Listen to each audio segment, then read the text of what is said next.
Eh bien, bienvenue pour la deuxième soirée des traîtres de la saison 6, la saison 2026. Donc, pour cette semaine, on retrouve Colin et Polycrate. Maxime n'était pas dispo cette semaine, donc il va falloir se passer de lui, même si je sais que c'est compliqué, mais on va essayer de faire sans lui.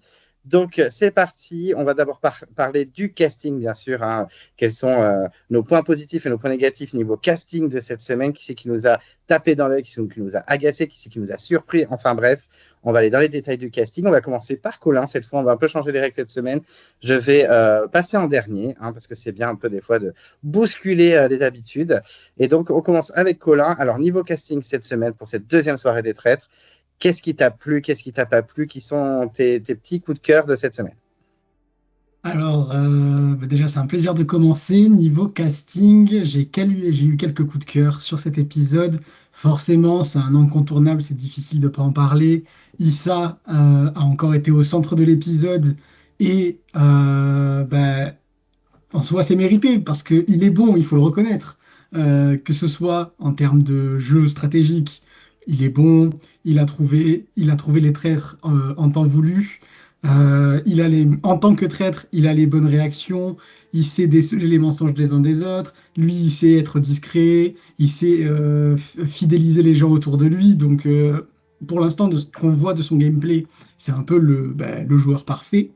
Et au-delà de ça, même en termes de rapport à la caméra, il est marrant sans en faire trop, je trouve. Bon, peut-être que le gimmick de l'inspecteur Doom Doom va devenir un petit peu lassant à force parce que on sent que Eric Antoine insiste là-dessus. Mais à part ça, je trouve qu'il est assez irréprochable, alors que pourtant je ne suis pas client du personnage à la base.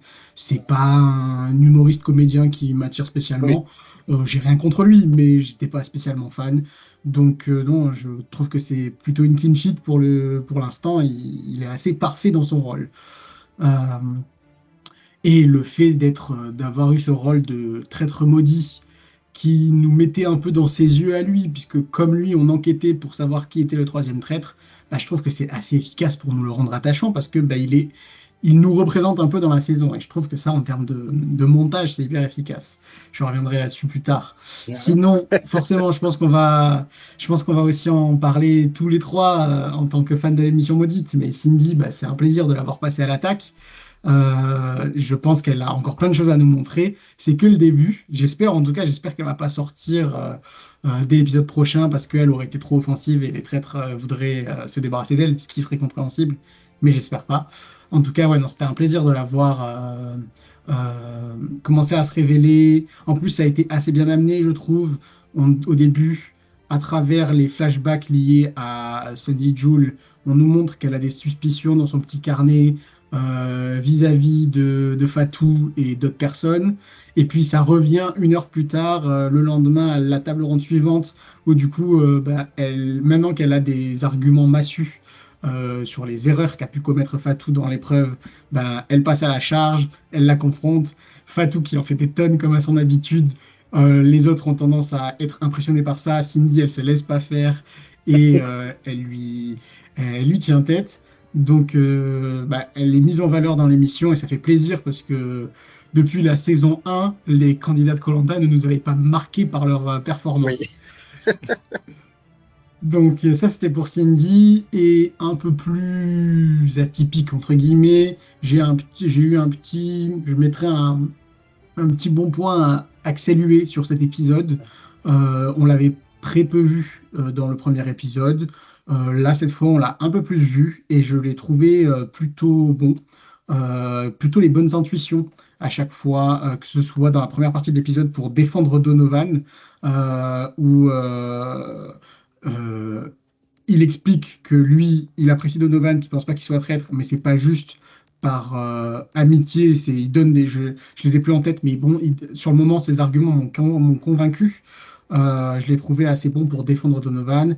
Et ensuite, c'est lui un peu qui mène les suspicions après l'épreuve des questions-réponses, où du coup, certains se sont affichés comme des traîtres potentiels. C'est un peu lui qui passe dans les différents groupes et tout, qui va accuser, il va confronter un petit peu, notamment Ariel Mallet, en lui disant, mais attends, mais du coup, c'est toi qui as donné la réponse, et tu trouves pas ça bizarre, etc. Il le lâche pas et tout. Alors que, effectivement, les personnes qui se trouvent être les traîtres sont plutôt impressionnantes. Ariel Mallet, elle a quand même de la prestance. Fatou, elle donne de la voix, etc. Donc, c'est pas forcément facile de leur tenir tête, pardon. Et lui, il y va. Donc voilà, je l'ai plutôt apprécié, à voir si ça va continuer par la suite ou s'il va retourner un peu dans l'ombre. Mais en tout cas, sur cet épisode, c'était plutôt sympa. Est-ce que tu veux que j'enchaîne avec mes flops ou est-ce qu'on fait... Oui, vas-y. Ok. Pour les flops, bah ça bouge pas. Victoria Abril, pour moi, c'est toujours non. Et je la trouve imblairable. Et pourtant, la première vidéo qu'on a fait ensemble sur le casting en témoigne. Je n'avais aucun a priori sur elle parce que de nous trois, j'étais vraiment celui qui ne la connaissait pas. Vous m'aviez dépeint une personnalité peu recommandable, notamment suite à certains scandales. Bon, là, c'est pas ça qui ressort dans la saison, mais son caractère en tant que tel, le côté euh, vieille dame acariâtre qui comprend rien au jeu, qui est hyper premier degré, qui a l'insulte facile, mais sans raison, pas pour un objectif d'humour ou de comédie, c'est vraiment juste les insultes fusent. Non, vraiment, je peux pas. Et en plus, en termes de jeu, du coup, elle est inutile. Elle n'apporte absolument rien. Oui. On la voit heureusement pas énormément. C'est pas une Danielle qui était un peu le ressort comique de la saison, alors que je la trouvais imblairable. Là, pour le coup, Victoria Abril, c'est vraiment un personnage secondaire, voire tertiaire. Mais le peu qu'on la voit, c'est pénible, je trouve. Et ensuite, mon deuxième flop, ça va pas plaire à certains, mais le beauty privilège ne fonctionne pas sur moi. Major Movement, j'ai vraiment du mal avec sa personnalité. Pour le coup, c'est forcément biaisé par le fait que je ne l'appréciais pas déjà avant. C'était une des personnalités du casting que je n'avais vraiment pas envie de voir. Euh, mais j'aurais pu être agréablement surpris. Force est de constater que dans les précédentes saisons, il y avait des personnes qui ne m'inspiraient rien de bon, que ce soit Juju Fitcat, que ce soit la fille Balkany, Sophie, j'ai un doute, Sophie Balkany. Ah, Non, Tapi. Pas les tapis, pardon. Sophie Tapie. Bientôt, les Balkany, bientôt. Bientôt, on croise les doigts. J'ai tout whipping, pardon. Sophie Tapie. Je me disais bien que ça sonnait bizarre, Sophie Balkany. Il y avait un truc qui avait marqué Sophie Tapie. Donc, je reprends, que ce soit Juju Pitcat, Sophie Tapie ou encore... je perds tous les noms, c'est terrible. La politicienne macroniste qu'on a vue dans la saison d'avant. Marlène Schiappa. Marlène Schiappa, merci. C'est terrible de perdre les noms comme ça. Du coup, ces trois personnes-là, c'était des personnes où, avant que la saison débute, je me disais, oh non, j'ai pas envie de les voir, etc. Je les aime pas. Et force est de constater que ça a été des bons, voire des très bonnes, enfin des bonnes, voire des très bonnes joueuses pour toutes les trois. Et à la fin de la saison, j'étais obligé de dire, bon, bah, même si j'aime pas les personnes, il faut reconnaître que les candidates ont été super. Là, pour le coup, en tout cas sur ces deux premiers épisodes, Major Movement, c'est pas du tout ce qui m'inspire. Non seulement je le trouve assez désagréable dans ses prises de position, il a tendance à prendre un peu les gens de haut, mais en plus, ses raisonnements sont pas bons. Et ça m'a un peu agacé d'ailleurs que personne ne lui fasse remarquer. Je m'explique, lors du petit déjeuner où Donovan est remis sur la table, Major Movement commence à expliquer que oui, il est persuadé que les trois traîtres, c'est Major Movement, que c'est Donovan et avec lui Ariel Mallet et Axel Huet, parce que Ariel Mallet et Axel Huet ont tendance à beaucoup défendre Donovan, et selon lui, c'est un peu eux qui ont permis que les deux fois Donovan échappe à l'élimination. Le raisonnement peut s'entendre jusque-là. Juste après, Eric Antoine vient annoncer qu'il y avait un traître maudit qui devait trouver qui étaient les traîtres, que les traîtres n'étaient pas au courant, et que parce que le traître maudit a réussi sa mission, il a rejoint les traîtres en tant que quatrième traître. Major Movement, par un biais de confirmation, j'imagine, repart à charge en disant « Ah ben ça, c'est encore la preuve que c'était Donovan le traître maudit, et que du coup les autres, ils le défendent. » Ben non, ça n'a pas de sens. Soit il était traître de base, et c'est pour ça que les deux autres le défendent, soit il était le traître maudit, il est devenu traître, mais donc les autres ne le défendaient pas pour ça, puisqu'ils n'étaient pas au courant qu'il était traître. Donc son raisonnement est incohérent et ça m'a... Bon, ça, c'est pas directement sa faute, mais ça m'a un peu agacé que, en tout cas, peut-être que ça l'a été, mais ça n'a pas été garde au montage. On n'a vu personne remettre en cause son raisonnement, alors qu'il était faux. Et après coup, on le voit aller faire du ouin-ouin dans la cuisine, enfin dans le salon, en non, personne m'écoute et tout. C'est bon, frérot, remets-toi. Tout le monde a le droit à la parole et après, on prend les bonnes idées, on prend pas les mauvaises. Voilà, donc il m'a agacé, clairement. Je crois que c'est tout. Il n'y a pas d'autres candidats pour l'instant dans mes flops. Ok, bon, très bien, je retiens, j'ai quelques, quelques éléments sur lesquels je vais réagir aussi derrière, mais c'est Polycrate qui va à son tour donner ses coups de cœur, ses flops. Alors, qui c'est qui t'a plu, qui c'est qui t'a déplu cette semaine? Oh, je ne sais pas s'il sera ça aussi brillant que Colin, mais non, en vrai, déjà, moi, le casting, je trouve que honnêtement, cette année, alors, j'ai l'impression de le dire chaque année, sauf pour la saison 4, mais le casting me paraît vraiment un très bon casting. C'est vraiment le point fort pour l'instant du début de saison. Je le trouve pas fade, contrairement à certaines années. Les personnalités, on voit qu'ils ont envie de jouer, elles sont incisives, je trouve, et enfin, elles attaquent, quoi, ça se voit, on l'a encore vu Mhm. l'épisode dernier. Après, moi, bon, j'ai toujours évidemment mes petits chouchous, on va dire, mais après, c'est pas non plus des gros coups de cœur. Mais c'est vrai que Cindy, bah, déjà, j'étais content qu'on la voit plus. Et en plus, pour moi, elle a fait une très bonne émission. Euh, enfin, dans l'épisode, je m'embrouille parce qu'on est mardi et du coup, mais voilà, je te cherchais, j'allais dire Eh hier oui, le soir, mais week-end. non, en fait, c'est pas hier soir. Et voilà, pour moi, Cindy, c'était vraiment, elle s'est vraiment démarquée. En plus, elle avait des bons raisonnements. Bon, j'espère pas qu'elle va se faire avoir après par les traites parce qu'elle est perçue comme trop dangereuse. Honnêtement, je trouve que cela serait dommage de la voir partir assez vite à la suite de cet épisode. Après, bon, moi, Ginger Beach, elle me fait toujours marrer. Enfin, tu vois, les moments où on la voit avec cette petite remarque un peu, un peu Oui, drôle, oui. ouais, voilà, non, mais c'est toujours plaisant. Et d'autant plus que, là, c'est encore confirmé, elle n'est pas juste comique, elle est Oui. aussi dans le jeu, elle est très bonne en analyse, puisqu'elle a encore dit, notamment quand juste, comment il s'appelle, celui qui a été éliminé, Sandy Cindy Jules. Jules. Sunday Jules, Sunday Jules a été éliminé. Bon, elle a encore dit que c'était le pantin des traîtres et que tout le monde s'acharnait sur lui, alors que en fait, il faisait que embrouiller les personnes et les loyaux avec toutes ces sorties et sa défense qui était un peu bancale, quoi.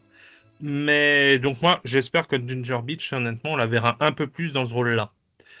Après, bon, Fatou, moi, c'est une personnalité que j'aime bien. Effectivement, qui prend de la place, mais contrairement à Sophie Tapie, qui était, comme je l'avais dit, Sophie Tapie, moi, je ne pouvais vraiment pas la voir parce qu'elle avait ce côté hautain et méprisant. Fatou, je la trouve drôle, mais vraiment drôle. Et en plus, là, en début d'épisode, on l'a moins vue, je trouve. Elle s'est fait un peu plus discrète. Alors oui, après, elle a explosé à la fin de l'épisode, notamment à la suite du dernier jeu et de son altercation avec Cindy. Mais le fait de moins la voir, je trouve que déjà, premièrement, ça a permis de voir d'autres personnes. Colin en a parlé. Moi, Major Movement, bon, j'en avais un peu rien à faire de Major Movement avant parce que d'une part, je le connaissais pas forcément.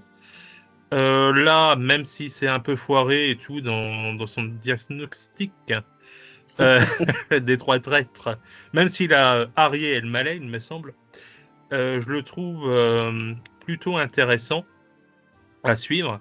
Et puis son altercation avec Axel Way, qu'on a du coup un peu plus vu aussi, Ariel Malais et du coup Donovan également. Je trouvais que ça formait un bon clash, un bon drama dans l'émission. Et du coup, au petit déjeuner, c'était plaisant à le regarder. Sinon, moi, bon, c'est dommage pour André qui a commencé à parler et puis qui malheureusement est parti en plein vol. on le saura jamais pourquoi. Mais je trouve ça dommage parce que on s'est dit, bah moi c'est un candidat dans lequel j'attendais beaucoup parce que genre je dis on a un peu la même idée là-dessus Clément. On pense que c'était un peu un personnage phare de l'émission, enfin de cette saison. Et là, de le voir, il commence à parler avec 2-3 remarques et en fait il est parti de l'émission comme ça. Bah je trouve ça hyper frustrant, mais vraiment. Donc ça, bon, c'est dommage, mais au plus, on n'a aucune raison. Enfin, évidemment, si c'est personnel et privé, ils vont pas forcément le dire à la télé. Mais bon, je trouve ça, voilà, encore une fois, très frustrant. Et puis Adriana, qu'on a un peu moins vu, mais je trouve qu'il est très bien dans son rôle de traite un peu froide. Et j'aime beaucoup ses face cam aussi, où elle parle de pièces de théâtre, où elle se joue des gens. On voit qu'elle prend vraiment à cœur ce rôle-là. Et c'est pour l'instant, c'est la traite que je préfère. Voilà. Et alors, moi, il y a des personnalités, par contre, point négatif, que j'ai pas du tout aimé. Je crois que le premier, c'est Richard Rolansky. Je l'ai trouvé, mais vraiment désagréable, notamment à la suite du premier jeu, là, à la courte paille, machin. Le gars, il faisait un peu gamin, je trouvais. C'était oh non, c'est la courte paille, c'est comme ça. Oh non, pourquoi t'aurais l'amulette? Non, mais en plus, moi j'ai trouvé que les autres à ce moment-là, tu vois, ils étaient 4 dans l'équipe, mais ils se sont laissés marcher dessus. À un moment donné, les 3, ils étaient d'accord. Donc Donovan, je me souviens plus des 2 autres. Axel et André, non, c'était pas André? Ah non, peut-être pas. Bon, Je sais pas. l'autre personne, elle se dit bah non, non, on va la donner à Donovan, c'est lui qui a trouvé, tu vois, le truc un peu logique. Et puis là, Richard Orlowski dit oh non, non, ça me convient pas. Et les autres, bah oui, d'accord, pas de problème. En fait, dites-lui non, on est 3 et désolé par ma vulgarité, mais ferme ta gueule, quoi. C'est- Donc j'avoue, là, enfin, je trouve qu'on n'a pas vu un bon aspect de ce candidat-là, je trouve. Euh, Et moi, Victoria Abril, alors contrairement à Colin, je trouve que, alors déjà, je ne trouve pas qu'elle est aussi perdue dans le jeu qu'on le dit. Tu vois, c'est pas une Danielle. Alors certes, on la voit moins, on la voit plus sur son côté comique, mais j'ai l'impression quand même qu'elle essaye de trouver les traîtres, enfin qu'elle comprend le jeu et le système du jeu. Et moi, son caractère un peu piquant, un peu aigri, justement, ça me fait rire. Où à chaque table ronde, elle insulte tout le monde. Bon, ça, c'est un truc qui me plaît bien, je peux dire. D'autant plus que la semaine prochaine, on aura le clash entre Isabelle Moret. Entre Isabelle Moret-Bosque et Victoria Abril. Donc, moi, j'attends ça avec impatience. La gueule du clash. Oh putain, mais en même temps, je pense que les deux sont compliqués à subir aussi longtemps, je pense. Elles ont toutes les deux des gros caractères, que ce soit Isabelle ou Victoria. Je pense que c'est un peu intense aussi. Ouais, mais tu vois, par exemple, les autres candidats, tu vois, ils font souvent des remarques sur Isabelle Morini-Bosque en disant qu'elle comprend rien, machin, etc. Donc je suppose que c'est vrai. Mais du coup, ils le font pas sur Victoria Abril. C'est pour ça que je dis peut-être que Victoria Abril n'a pas l'air aussi paumée que Colin le pense. Bah, c'est vrai que dès qu'elle intervient, c'est pour dire des trucs inutiles ou insulter les gens. Donc, C'est Effectivement, vrai, je mais me bon. corrige. C'est pas tant qu'elle est paumée comme peut l'être une Danielle ou même un... Faut que j'arrête, Gabriel. j'ai aucun nom ce soir. Qu'une Danielle, on va dire, c'est pas grave. Francis Huster, c'est ça. J'allais dire, elle a pas l'air ah aussi oui, paumée qu'une Danielle ou un Francis Huster, mais par contre, c'est qu'elle n'apporte rien au débat, quoi. Elle est juste là pour être désagréable. Effectivement, oui. comme tu dis, elle a pas l'air complètement larguée, mais par contre, à être aigri, au moins, apporte quelque chose, quoi. Parce que si c'est juste être aigri pour être aigri, ouais, effectivement, moi, ça m'amuse moins, mais tant mieux que toi, ça t'amuse. Bon, après, peut-être que ça va me saouler à force, mais j'avoue que là, pour l'instant, les petites remarques à la fin du conseil où elle entartine tout le monde parce qu'ils ont mal voté, bon, pour l'instant, ça me fait rire et j'aime bien ça. Après, peut-être qu'à la longue, ça va me saouler. Mais d'ailleurs, ce que j'ai oublié de dire par rapport à Ginger Beach, enfin, si j'en avais un peu parlé avant, mais du coup, je trouve que c'était bien placé et c'était des bonnes remarques, sont un peu ses critiques vis-à-vis de Sunday Jules en disant Oui. qu'il embrouillait tout le monde. Enfin, je la trouve toujours pertinente, moi, Ginger Beach. Donc, voilà. Voilà mes points sur le casting. Ok, ok. Bah, écoutez, moi, il y a plein de choses sur lesquelles je vais réagir. Alors, déjà, je suis assez d'accord avec Colin sur Issa Doumbia. Alors, moi, vraiment, pour moi, c'était pas du tout quelqu'un qui m'intéressait, même si je me suis jamais trop intéressé à sa carrière. Mais voilà, c'est pas un personnage où je me dis, ah, trop la base, il va tout déchirer. Voilà, il était là, je me dis, bon, bah, en même temps, il a fait Mask Singer, bientôt Danser avec les stars. Enfin, pour moi, c'est un personnage, un artiste qui est un peu recyclé dans toutes les émissions, comme certains le sont. Donc pour moi, c'était juste une saison, un candidat de plus. Et c'est vrai que je pense que la production a voulu le mettre vachement en avant. Après qu'il ait trouvé les trois traîtres comme de par hasard, ça on en parlera, je pense, après dans les points positifs et les points négatifs. Mais au moins, il bosse, quoi. Enfin, même si peut-être qu'il est aidé, j'en sais rien, je ne sais pas, on verra bien. Mais en tout cas, il est là. Il est là. Je trouve que ce qu'il dit, c'est souvent pertinent, même sur l'épreuve où ils doivent dire les réponses alors qu'ils les connaissent déjà. C'est le seul qui a un tout petit peu de jugeote en mode, mais non, mais soyez un petit peu stratégique quand même au lieu de donner toutes les réponses. Donc, je trouve quand même que même si je le trouve pas spécialement attachant, qu'il ne me fait pas spécialement rire, c'est un bon candidat pour l'émission. Donc, je suis assez content qu'il le mette autant en avant et que c'est autant pertinent. Parce que c'est pour mettre en avant, désolé, je vais encore taper du sucre sur Daniel, mais bon, moi, je suis Team Colin. Moi, elle me fatiguait quand j'ai vu qu'elle était revenue. En plus, j'étais en mais on va se la taper combien de fois? Mais voilà, ça, pour moi, ce n'est pas pertinent, même si ça fait rire certaines personnes. Moi, je m'en fous. Donc, Issa, c'est super. Ginger Beach, voilà, je suis team Polycrate, moi j'adore. Déjà, quand j'ai vu qu'elle était au cas, j'étais ravi. Et effectivement, non seulement ces blagues un peu olé olé et un peu de beauf, moi je rentre un peu dedans, j'avoue. Et puis en plus, elle est pertinente.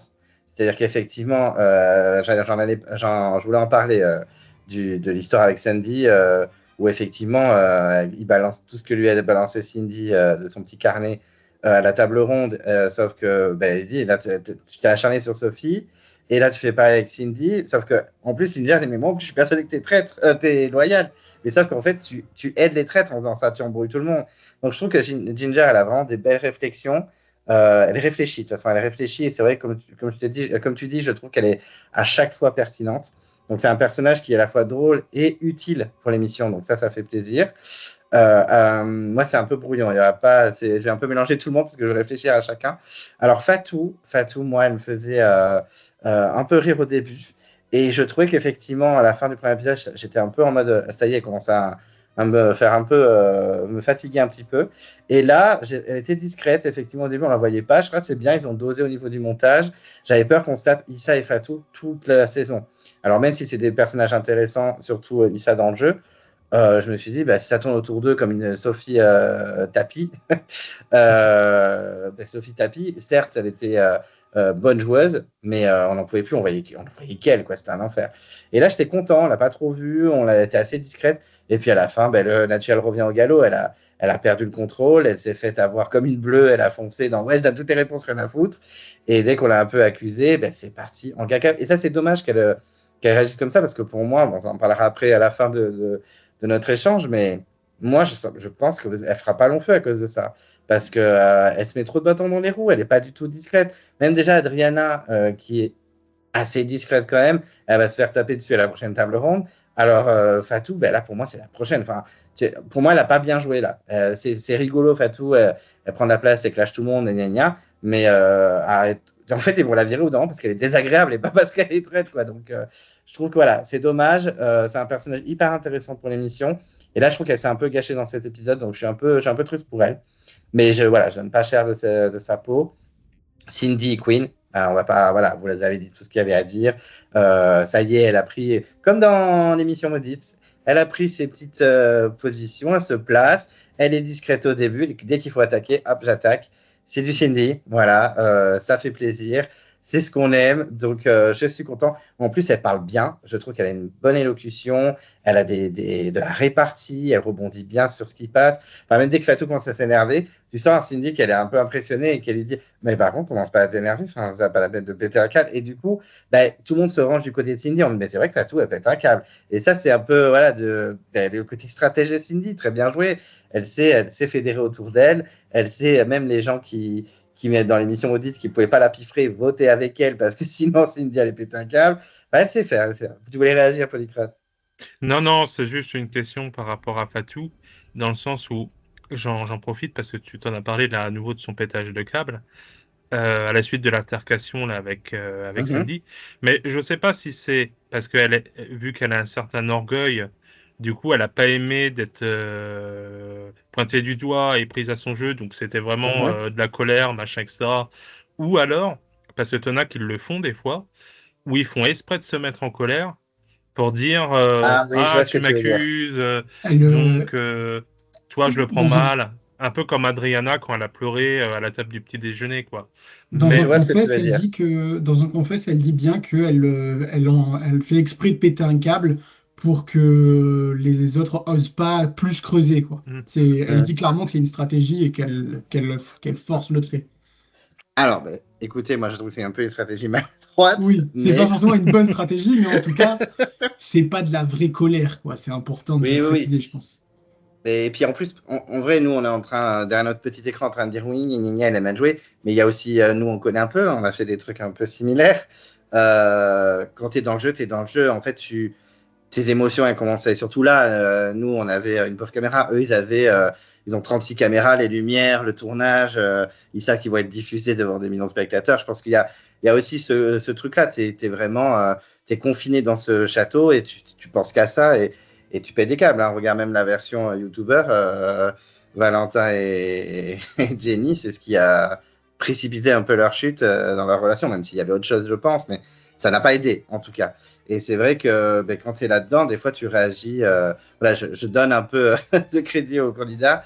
Quand tu es dedans, c'est beaucoup plus compliqué que quand tu es sur ton canapé. C'est comme toutes les émissions. Hein, donc, ouais, effectivement, bon, si c'est une stratégie, c'était pas la meilleure. Mais je pense que oui, on va la perdre rapidement. Adriana, on l'a pas beaucoup vue, effectivement. Mais bon, moi, je l'aime toujours. Hein, toujours la petite classe à la James Bond, moi, j'aime beaucoup. Axel Huet, moi, c'est un acteur que j'aime bien parce que je regarde un peu en famille. Hein, je n'ai pas honte. Et du coup, je le trouve gentil. Je l'aime bien, tu vois, il est feel good. Donc, on verra ce que ça donne dans les enquêtes. Et je sais qu'on l'a pas beaucoup vue, mais le peu qu'on la voit, je sais qu'elle n'est pas forcément intéressante pour l'instant dans le jeu. Mais Nicole Ferroni, moi, dès qu'elle parle, moi, j'adore. Donc, c'est que pour dire des trucs rigolos, je me sais. Pour l'instant, en tant que joueuse, elle n'est pas incroyable, mais elle apporte de la fraîcheur et des fois, on a besoin de ça dans l'émission. Donc, on verra parce que pour l'instant, elle n'est jamais menacée. Donc, je pense qu'elle va aller pour l'instant plutôt loin. Ça va être compliqué quand ils seront plus beaucoup, mais pour l'instant, elle est tranquille. Donc, on verra. Mais moi, ce genre de petite fraîcheur, j'aime beaucoup. Après, ben, le scandale André, hein, moi, clairement, je l'ai très mal vécu. Comme je l'ai dit déjà, pour moi, c'était un point fort du casting. Tout le monde connaît Passepartout, mais tout le monde, enfin, que ce soit les grands-parents ou les petits-enfants, tout le monde connaît.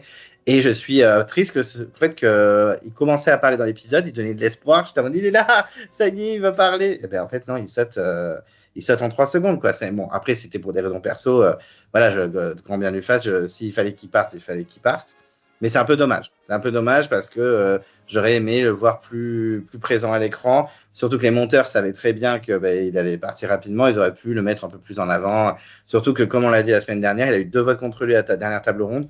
Ils auraient pu utiliser cette storyline pour qu'on le voit au premier. Là, il a vraiment été inutile, à part sa phrase au petit déjeuner quand il a dit ouais, vous êtes tous acharnés sur Sophie. Super. Donc voilà. Et un peu triste pour Emmanuel. Voilà, il m'avait agréablement surpris dans le premier épisode. Je me doutais hein, que les traîtres allaient s'en débarrasser parce que c'est vrai qu'il était quand même un peu dans le jeu. Et j'ai pensé à toi, Colin, en éliminé Christian Miette, qui a été. Ah, mais vraiment, le pauvre. En plus, il fait. Enfin, c'est horrible de dire ça, mais il fait un peu de peine, quoi. Genre, oh, miskin, il a même pas pu exister un petit peu. Déjà que dans Danser avec les stars, il lui faut toujours les vieilles. Et là, ils sont en mode, allez, tu dégages. En plus, ils l'ont vraiment fait balle perdue. Il n'était pas dangereux. Bon, je sais pourquoi ils ont fait ça. Il fallait éliminer quelqu'un de un peu random, mais j'avoue que j'ai trouvé ça horrible pour lui. En plus, il avait l'air tout triste et tout au confessionnal. Ça m'a fendu mon petit cœur. Donc, je voulais lui rendre un peu hommage. Et Isabelle, assez discrète. Richard, il m'a saoulé, effectivement, sur le tirage à courte paille. C'est un peu ridicule. On a un peu vu Mode. Notamment, elle a gagné l'épreuve. Donc, j'étais content qu'on la voit un peu plus. On la voit un petit peu parler. Bon, Victoria, moi, clairement, je l'ai trouvée hyper gênante. Même les moments où elle s'énerve pas, je la trouve gênante. Pourtant, moi, à la base, avant les scandales de sa vie perso, moi, je l'adorais. Enfin, je la trouvais hyper rigolote. Ses films étaient top. Almodovar, tout ça, j'adore. Il y a eu les scandales, j'étais en mode choqué, déçu. Au revoir, Victoria Abril sur la liste noire blacklistée. Et là, en fait, elle est ingérable. Elle est tout simplement ingérable. Donc, j'espère qu'elle va vite sortir. On verra bien. Et je crois que j'ai fait le tour. Ariane Mallet aussi, j'en ai pas parlé. C'est le troisième traître. Donc, écoutez, bon, moi je pensais que ça allait être Donovan. Je me suis dit c'est tellement prévisible des fois et finalement c'est Arié. Pourquoi pas? Mais je me suis dit au départ, ça peut être un bon choix. Il va être trop vénère et tout.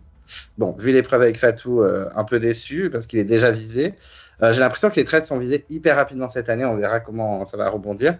Mais bon, pas plus excité que ça ou pas plus déçu que ça que ce soit lui. Après Donovan, moi je suis pas fan. Et Armel, est-ce qu'on peut faire plus discret? Je ne sais pas. Un peu dommage parce que c'est une actrice que j'aime bien. Et juste Zoé, on l'a un tout petit peu en plus entendu, donc ça fait plaisir. Mais voilà, j'ai fait le tour. J'ai parlé de tout le monde. J'ai rendu hommage à tout le monde, à quelques fantômes et quelques parties trop tôt dans cette aventure. Est-ce qu'il y a des choses que vous voulez rajouter sur le casting? C'est bon. Non, mais c'est vrai c'est vrai, j'en ai pas parlé, mais Nicole Ferroni, moi, c'est aussi quelqu'un que j'aime bien, déjà de base, et même si je la connais pas vraiment qu'en tant qu'humoriste, mais à chaque fois que je la vois, c'est une personne que j'aime bien voir dans des émissions télé et tout. Et là, c'est vrai qu'elle n'apporte pas grand-chose au niveau jeu, pour l'instant, au niveau analyse, même si c'est peut-être l'une des candidates qui fait le plus de vidéos là dans sa chambre, de vidéos privées. Oui. Et en plus, celle-là, elle m'a fait rire parce qu'elle était en train de manger en même temps qu'elle faisait sa vidéo. Et je trouve que ça apporte, le terme est exact, tu as utilisé de fraîcheur. Et c'est vrai que je trouve que ces petites vignettes avec Nicole Ferroni apportent toujours un peu de fraîcheur dans l'émission. Donc pour l'instant, je valide. Emmanuel Petit, c'est vrai que tu en as parlé, mais je suis également déçu qu'il ait été éliminé. Alors bon, pas se mentir, il a pris le lead des loyaux, bon, même si lui, il était acharné sur Donovan, machin, etc. Mais je pense que c'était vraiment une personnalité intéressante, ou du moins avec un certain charisme. Oui. Et alors, je comprends aussi pourquoi il a été éliminé, mais c'est vrai que c'est dommage de le voir, j'aurais aimé le voir un peu plus dans le jeu. Et un aparté aussi par rapport à Donovan. Moi, Donovan, je sais que toi tu trouves chou Major Movement, mais moi, alors c'est pas forcément physique, hein, mais par rapport à Donovan, moi, il me faut aussi un peu de la peine, je dois dire. Donc, c'est un personnage que j'aime bien. Et il a exactement le rôle, enfin c'est moi qui dis ça, en fait, j'en sais rien, mais pour l'instant, il a le rôle du fils à Franck Leboeuf. C'est-à-dire qu'il a été ciblé très tôt dans le jeu, où il a été harcelé par plusieurs personnes à cause de Disaster Class, mais qui va tout de même assez loin dans le jeu. Donc c'est pour ça que moi, Donovan, je pense qu'il ira tout de même assez loin dans le jeu, s'il a le même rôle que le fils à Franck Leboeuf. Alors attention, le fils à Franck Leboeuf, Donovan est mieux que le fils à Franck Leboeuf. Oui, on lui souhaite de meilleures performances, hein, parce que les enfants Leboeuf, c'est peut-être les pires candidats de l'histoire du jeu. Hein. Mais Jade, non, je suis pas d'accord pour Jade. D'ailleurs, Jade, j'en reparlerai tout à l'heure par rapport au cas André. Mais parce qu'ils ont eu la même aventure. Mais c'est vrai que... Mais Jade Leboeuf, dans les 50, elle est très colère. Mais moi, Jade Leboeuf, bon, c'est vrai que dans la saison 4, elle n'avait pas forcément les bonnes analyses, mais je trouve qu'elle était quand même là, quoi. Enfin, qu'elle essayait de se démerder, c'est de trouver des... Colin n'a pas l'air... On l'a pas vu. Je ne saurais pas citer un moment de Jade Leboeuf à part son départ. Elle a bien vu Adil Rami, par contre. Oupsie, gossip. Ok, du coup, on va passer au point positif de cette deuxième soirée avec Colin. Alors, qu'est-ce que tu as aimé dans cette soirée? Qu'est-ce qui t'a fait vibrer? J'ai aimé beaucoup de choses. L'épisode était vraiment très, très, très cool. Déjà, pour faire la transition avec le point précédent, j'ai aimé déjà le fait qu'il y ait une meilleure répartition du temps d'écran, cet épisode, sur les différents candidats par rapport à au premier épisode où on a vu que Issa et Fatou et un petit peu Adriana en tant que traître. Là, on voyait un peu plus les personnages secondaires, voire tertiaires. On a vu un peu de Rose. On a vu une phrase d'André avant qu'il parte, Grand Prince. On a vu un petit peu effectivement de Mode, c'est ça? C'est Mode. Oui, c'est ça. On a vu un peu Richard, etc. Donc, Nicole Ferroni qui a droit à sa petite capsule. Visiblement, elle est réduite à faire les petites capsules vidéo. J'espère qu'on en verra plus. Mais j'ai apprécié voilà, cette meilleure répartition du temps d'écran, c'est cool. J'espère que ça va continuer comme ça. Et d'autant plus que ça aide aussi à conserver de l'intérêt pour les gros personnages de la saison pour pas en avoir marre. Notamment Fatou, qui est un personnage qui peut être un peu clivant parce que effectivement, elle veut se montrer. Et moi, c'est pas quelque chose que je lui reproche parce que bah, je la trouve marrante. Je trouve que dans certains domaines, elle joue bien, dans d'autres, elle fait des erreurs. Et c'est aussi ça qui est intéressant chez les traîtres. Pour notamment, je pense, à son entrée au petit déjeuner au début de l'épisode, je trouve qu'elle joue très bien le fait qu'elle s'excuse. Je trouve que c'est une très bonne façon de faire, étant donné qu'elle a vraiment pris le lead, voire quitte à en agacer certains dans le premier épisode. Bah là, elle s'excuse d'elle-même, faussement du coup, évidemment, elle s'excuse de s'être trompée sur Sophie d'avant, etc. Donc j'ai trouvé que c'était très malin. Et suite à ça, on la voit quasiment plus sur toute la première moitié de l'épisode, ce qui nous permet un peu de l'oublier. Et après, quand elle explose sur la deuxième moitié, ça, du coup, c'est un peu plus digeste, je trouve. En tout cas, moi, le fait qu'on la voit beaucoup sur la deuxième moitié ne m'a pas dérangé parce qu'on l'avait moins vue sur la première moitié, donc j'étais contente de la revoir presque. Donc voilà, tout ça, c'est un bon point pour le montage. Ensuite, contrairement au premier épisode, j'ai trouvé les deux épreuves plutôt sympas. Ça, c'était vraiment le défaut du premier épisode, c'était les épreuves étaient nazes. Là, la première épreuve était plutôt sympa. Ce gimmick de essayer de trouver la règle, c'est un gag que j'aime bien. D'autant plus que la troisième énigme de regarde, c'est vrai, c'est faux. C'est vraiment un poncif, mais qui marche toujours sur les gens qui ne connaissent pas. La mise en scène était plutôt sympa. J'y reviendrai, ça fait aussi partie d'un petit point négatif, mais ce sera pour plus tard. Et surtout, le gros point positif de l'épisode, c'est vraiment la construction narrative de l'épisode qui était incroyablement efficace. Vous avez trouvé que j'exagère, mais vraiment, c'était vraiment une masterclass de narration télévisuelle, quoi. On commence avec un premier. En fait, l'épisode était vraiment découpé en 3 actes, je trouve. Le premier acte, on continue de suivre l'enquête de Issa. On nous crée faussement, mais ça fonctionne quand même, on nous crée faussement un suspense de est-ce qu'il va y arriver? Est-ce qu'il va se tromper? On sait en vrai qu'il va y arriver, parce que ce serait du gâchis qu'il parte comme ça. Bon, bah tu t'es trompé, tu dégages, alors que c'est un super client télé.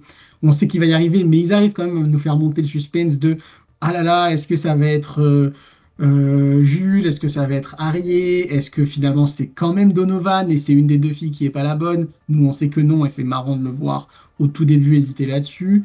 Bref, est-ce que c'est Emmanuel Petit aussi? Il est dans la shortlist.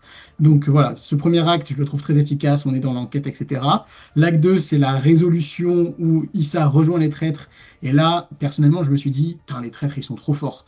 À 4, là, sachant que à 3, juste Fatou, Adriana et Arié, même si on ne le voyait pas, ils fonctionnaient très bien parce que sur tout le premier épisode et la première moitié du deuxième, ils ne sont jamais menacés. Et quand on les voit, ils mentent très bien, etc. Donc je me dis, à 3, ils étaient déjà très forts. À 4, ils vont être monstrueux. Donc là, j'avais presque un petit regret de me dire, est-ce que j'aurais pas préféré finalement, parce que je m'étais fait ce scénario dans ma tête, je m'étais dit que peut-être c'était Jules qui se faisait éliminer à la table ronde, qui révélait qu'il était traître. Et là, du coup, Issa se retrouvait dans cette situation assez unique où il se disait putain merde, en tant que traître, j'ai éliminé un traître sans le vouloir, mais en même temps, ça règle mon enquête, je n'ai plus que 2 traîtres à trouver et je sais qui c'est. J'aurais presque aimé voir ça arriver. En tout cas, je l'ai imaginé. Finalement, c'est pas le cas et je me dis purée, Arié, je pense que ça va être un bon traître, il a du potentiel, mais ils vont être trop forts, quoi.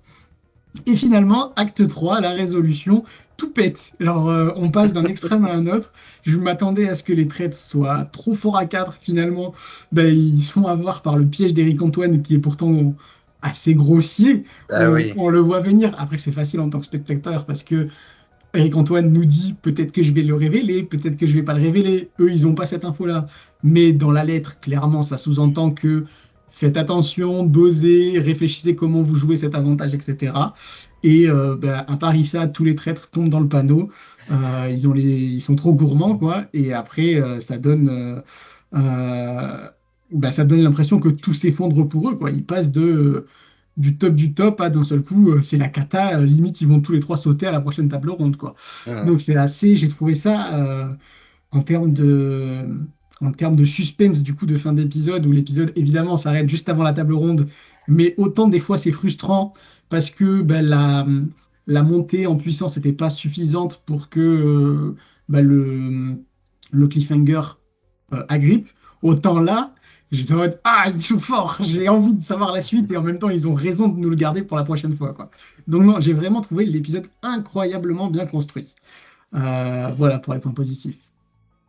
Bah, écoute, franchement, tu as bien résumé, je trouve, parce que j'ai beaucoup de similitudes avec tes points positifs. Donc, on va essayer avec Polycrate d'en rajouter parce que vraiment, tu as fait les 3 points que j'avais un peu dans ma tête. Alors, pas aussi bien développé, hein, vraiment, pas aussi bien dit, mais effectivement, oui, je suis assez d'accord avec toi. Polycrate, qu'est-ce que toi, tu as aimé dans cet épisode? Bah, alors, moi, il y a des choses que j'ai aimées qui sont similaires à ceux de Colin. Déjà, les jeux. Alors, moi, j'avais bien aimé les 2 jeux de la semaine dernière, contrairement à vous. Alors, Ok. mais celui-ci, enfin, le premier, là, qui se situe dans l'asile psychiatrique, enfin, dans l'hôpital, c'est vrai que c'est un jeu où on se laisse prendre parce que, en tant que spectateur, on peut y jouer aussi. Moi, généralement, je trouve Mhm. que c'est des bons jeux, les jeux auxquels le spectateur peut jouer. Là, c'était le cas. Le second, on pouvait pas forcément parce que bon, on connaissait les réponses, mais c'était pas l'intérêt. L'intérêt, c'était de savoir si les traîtres comment allaient gérer leur avantage ou pas. Et donc là, j'avoue que sur le second jeu, bon, j'en parle maintenant, mais on va dire que c'était plus un point négatif dans le sens où je me suis un peu plus ennuyé, à vrai Mhm. dire. Mais sinon, point positif, on en a déjà parlé. Bon, bah pour moi, Cindy. Et toute la montée en puissance de Cindy, c'est un point positif. J'ai beaucoup aimé l'arc Cindy Fatou et la dispute et l'altercation entre elles. Également, j'ai beaucoup aimé l'arc Axel Way, Major Movement et Ariel Manet et Donovan lors du petit déjeuner. Je trouvais que c'était intéressant à suivre. Euh, et puis Axel Way, j'ai oublié de le dire tout à l'heure, mais c'est vrai qu'il est, c'est quelqu'un qui parle très bien aussi, j'ai l'impression, qui a Mhm. une bonne rhétorique. Enfin, il est à l'aise et ça se voit. Il se laisse pas démonter face aux attaques. Sinon, le fait que Fatou, on la voit moins, j'en avais parlé un peu tout à l'heure, mais c'est vrai que c'est un point positif aussi, même si j'étais content de la revoir à son potentiel à la fin de l'épisode, parce qu'en plus c'était logique, toi, c'était pas comme si subitement on la voyait juste pour la voir. Non, là c'était logique parce que elle a été accusée par Cindy d'avoir être une potentielle traite à la suite du jeu.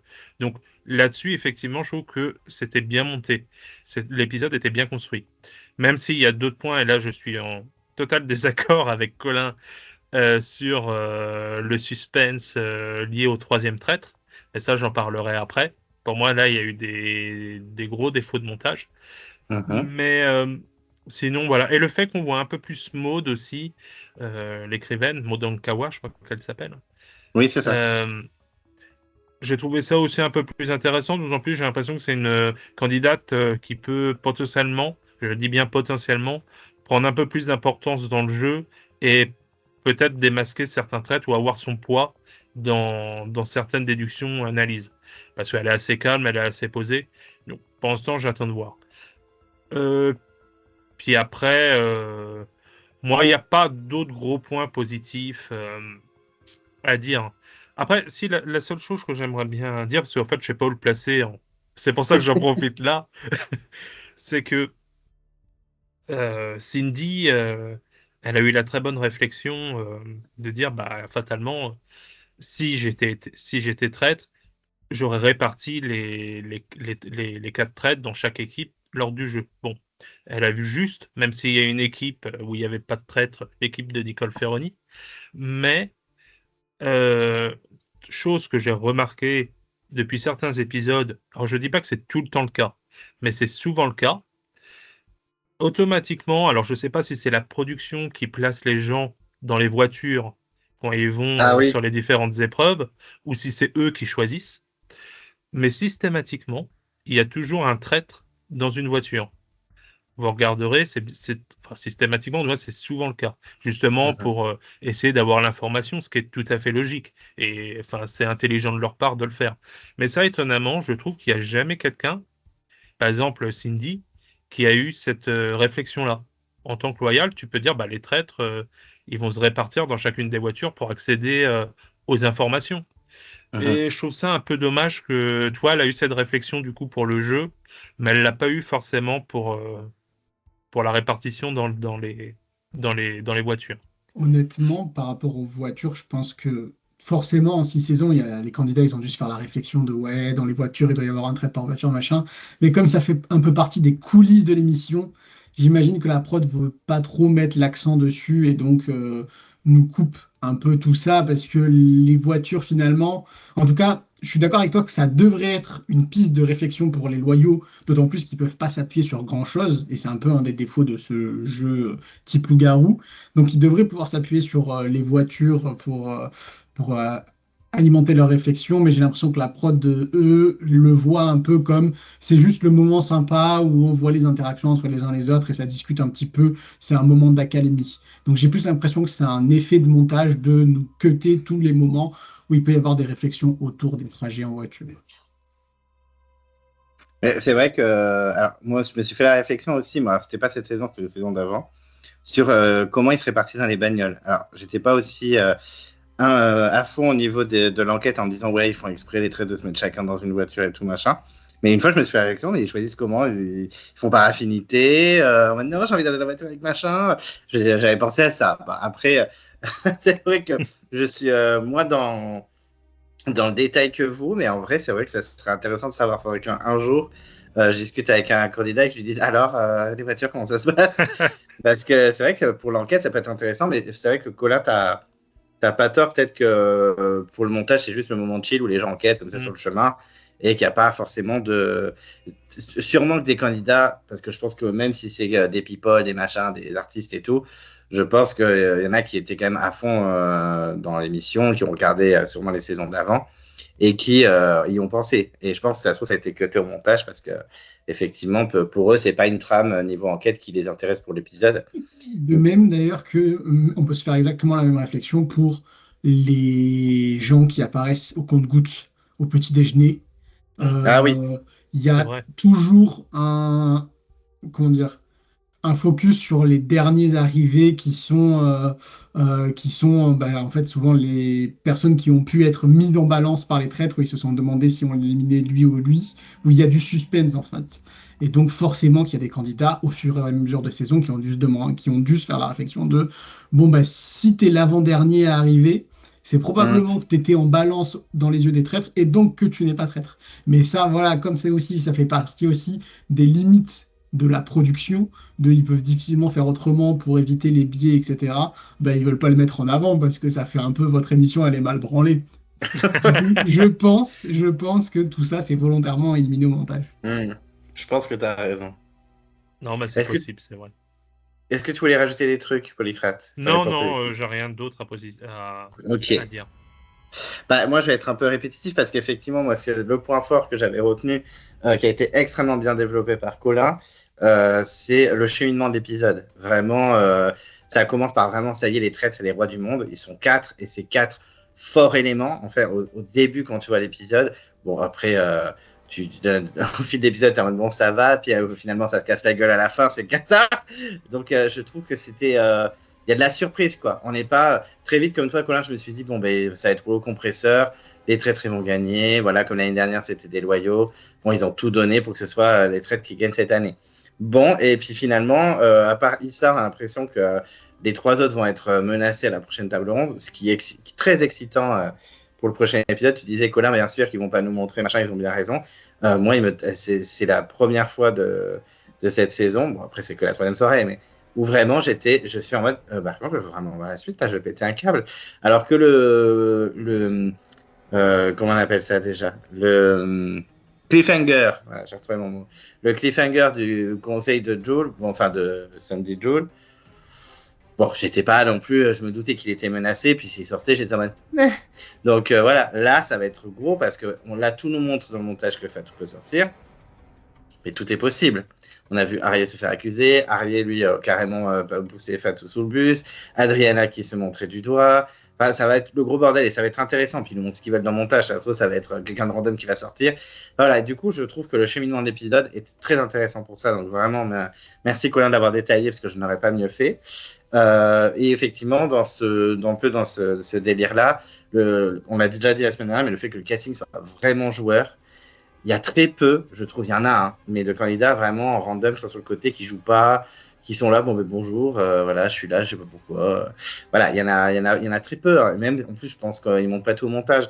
Parce que quand on voit des fois des petites réflexions de Zoé, même si on la entend en 2 secondes, elle est quand même en train d'enquêter. Elle est pas juste en train de boire son thé en mode, bon, ben, j'attends mon chèque maintenant. Voilà. C'est pour ça que Nicole, j'espère qu'on va vraiment entendre, parce que là, à partir des conneries face caméra, et que j'adore, je suis trop content. Mais j'espère qu'on va la voir un peu enquêter, parce que pour moi, c'est peut-être la seule qu'on voit pas enquêter. Je dis pas qu'il n'enquête pas, parce que j'en sais rien. Mais c'est vrai qu'elle, pour l'instant, elle n'est pas dans le. Et puis, comme elle a ce personnage un peu genre, je suis perdu, peut-être qu'elle cultive ça aussi. Du coup, elle fait un peu genre, je suis là, bonjour, voilà. Donc, pour moi, c'est la seule vraiment qui enquête pas, mais j'espère qu'on va l'avoir enquêtée, parce que ça se trouve, elle enquête, mais c'est juste qu'on le voit pas. Donc, ça fait plaisir. Les épreuves, moi qui suis extrêmement dur sur les épreuves, que ce soit pour l'émission maudite ou pour les traîtres, écoutez, là, ça allait. Même si je trouve qu'effectivement, la première épreuve, elle est un peu facile. Ouais, c'est facile à faire. Des énigmes, ça dégage. Mais j'ai trouvé qu'avec leur petite ambiance, les 2 sœurs jumelles de Shining et tout machin, parce que j'ai pensé direct à ça. Quand Ginger Beach l'a dit, je fais, on est d'accord, c'est exactement ça. Bon, je pense que c'était l'effet voulu. Mais voilà, je trouve quand même que du coup, ça passe bien. Même si c'est une épreuve un peu random, je trouve que elle passe bien. En plus, il y a le petit drame avec Richard, donc forcément, c'était assez intéressant de voir. Ok, mais Richard n'est pas très gentil. Donc voilà. Et puis la deuxième épreuve, ce qui était intéressant en fait, c'était le drama dans l'épreuve. L'épreuve en elle-même, bon, on s'en fout qu'ils trouvent des questions, des machins, même si nous on peut jouer à ça. C'est vrai que Polycrate, tu l'as dit tout à l'heure, j'aime bien aussi les épreuves où on peut nous aussi jouer. Ça c'est très intéressant parce que du coup on peut un peu être en immersion dans le truc, donc ça c'est plutôt cool. Mais là, ce qui nous intéressait, c'est de voir s'ils vont tous faire.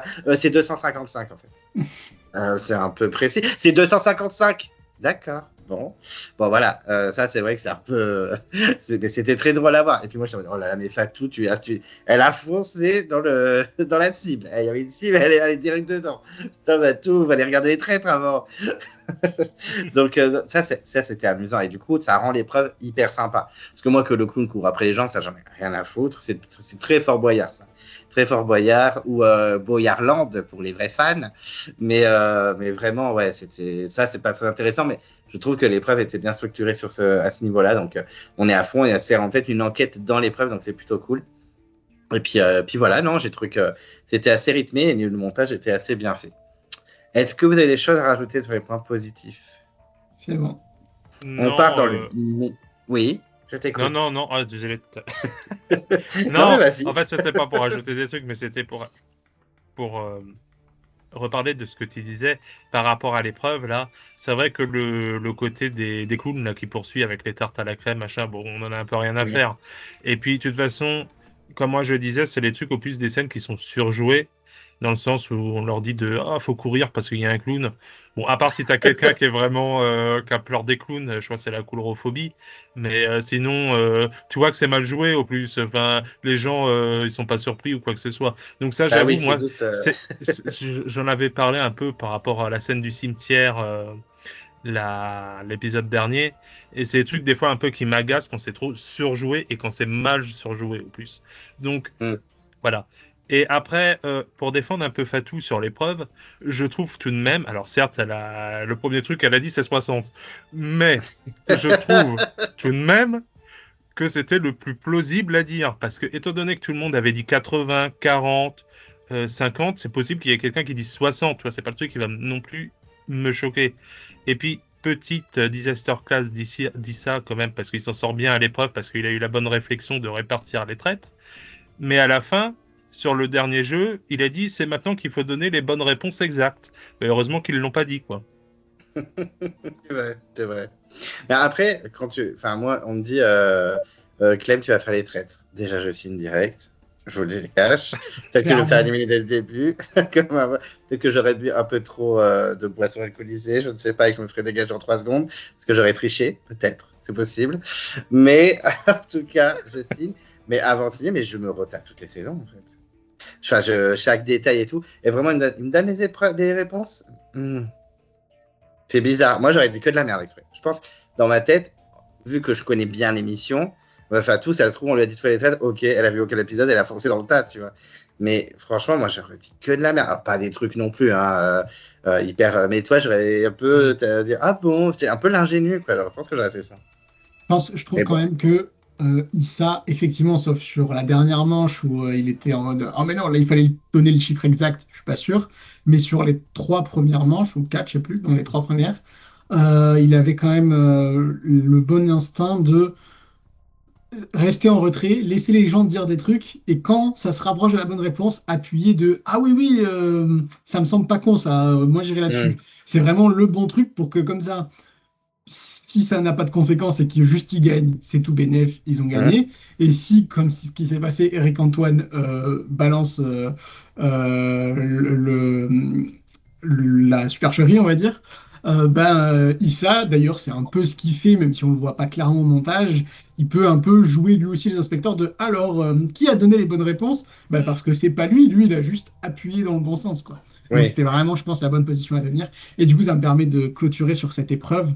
Ce que j'aurais pu dire aussi dans mes points positifs, c'est que moi, ce que j'ai bien aimé avec cette épreuve, c'est que c'est simplement le fait que les traîtres aient un rôle à part entière. En fait, je trouve que c'est ça qui est intéressant dans les. Je trouve que les meilleures épreuves dans l'émission des traîtres, c'est que les traîtres aient quelque chose à faire de particulier, où ils doivent la jouer discret, où voilà, soit ils peuvent saboter l'épreuve, mais faut que ça ait un réel intérêt pour eux de saboter l'épreuve, pas juste vous allez faire perdre des lingots aux associations, on s'en fiche des lingots. Du coup, j'aime quand les traîtres ils ont un vrai rôle à jouer. Là, il se trouve que en plus le rôle à jouer dans l'épreuve a amené de la dramaturgie à l'épisode, donc c'était royal. Mais même quand ça n'a pas autant d'impact, je trouve que ça reste des meilleures épreuves. Je repense à. J'avais regardé, je crois que c'était la première saison des Traîtres Belgiques. Et il y a une épreuve où, pareil, en gros, tout le monde est réparti par divisé en groupes. Et chaque groupe doit fouiller dans une zone du jardin autour du château et essayer de trouver, je sais pas, on va dire une dague, j'en sais rien, je me souviens plus. Et les traîtres qui pouvaient se répartir comme ils voulaient dans les groupes, et eux savaient précisément où se trouvait la dague. Et du coup, leur but, c'était de jauger à quel point ils font exprès de chercher au mauvais endroit, à quel point ils aident, sachant que si un certain nombre de dagues étaient trouvées, les loyaux avaient un avantage du type protéger certaines personnes au conseil. Donc voilà, je parle de ça parce que cette épreuve m'a marqué parmi tout ce que j'ai vu de la saison des Traîtres Belgiques. Et si cette épreuve-là uniquement m'a marqué, c'est parce que les traîtres avaient un vrai rôle, quoi. Donc je trouve vraiment c'est ce qui fait une épreuve des traîtres intéressante, parce que sinon les épreuves n'apportent souvent pas grand-chose au jeu. Je suis assez d'accord. Mais d'ailleurs, tu parles des traîtres belges, ça me fait penser, les 2 finalistes de la guerre des chefs ont fait les traîtres. Non mais c'est ouf quand même. Ouais, c'est vrai. Donc on va passer au point négatif, on va critiquer. Et donc c'est parti avec Colin. Qu'est-ce que tu n'as pas aimé dans cette deuxième soirée des traîtres? Alors, comme vous l'avez compris, j'ai vraiment bien aimé l'épisode. Du coup, mes points négatifs, sincèrement, c'est pas des gros points négatifs. C'est vraiment des petits trucs sur lesquels j'ai envie de pinailler, histoire de dire quelque chose. Le premier point qui m'a dérangé, c'est par rapport à la première épreuve, donc dans un asile psychiatrique. Les gens vont peut-être me trouver difficile parce que dans l'épisode d'avant, l'épisode d'avant, je disais j'en ai marre de toujours les épreuves sur le thème de la mort, machin. Si vous voulez être sur le thème, stimuler des peurs, aller sur des thèmes différents, quoi. Toujours la mort c'est pénible. Là, ils sont, d'ailleurs, on en parlait la dernière fois, ils sont revenus sur le sujet de l'asile psychiatrique, l'hôpital psychiatrique, qui est effectivement un environnement, une DA qui marche bien pour générer de la peur, etc. Mais du coup, j'ai trouvé que la représentation hyper psychophobe des fous attachés dans des camisoles, qui ont les yeux révulsés et qui disent n'importe quoi, bon, en 2026, ça m'a un petit peu dérangé.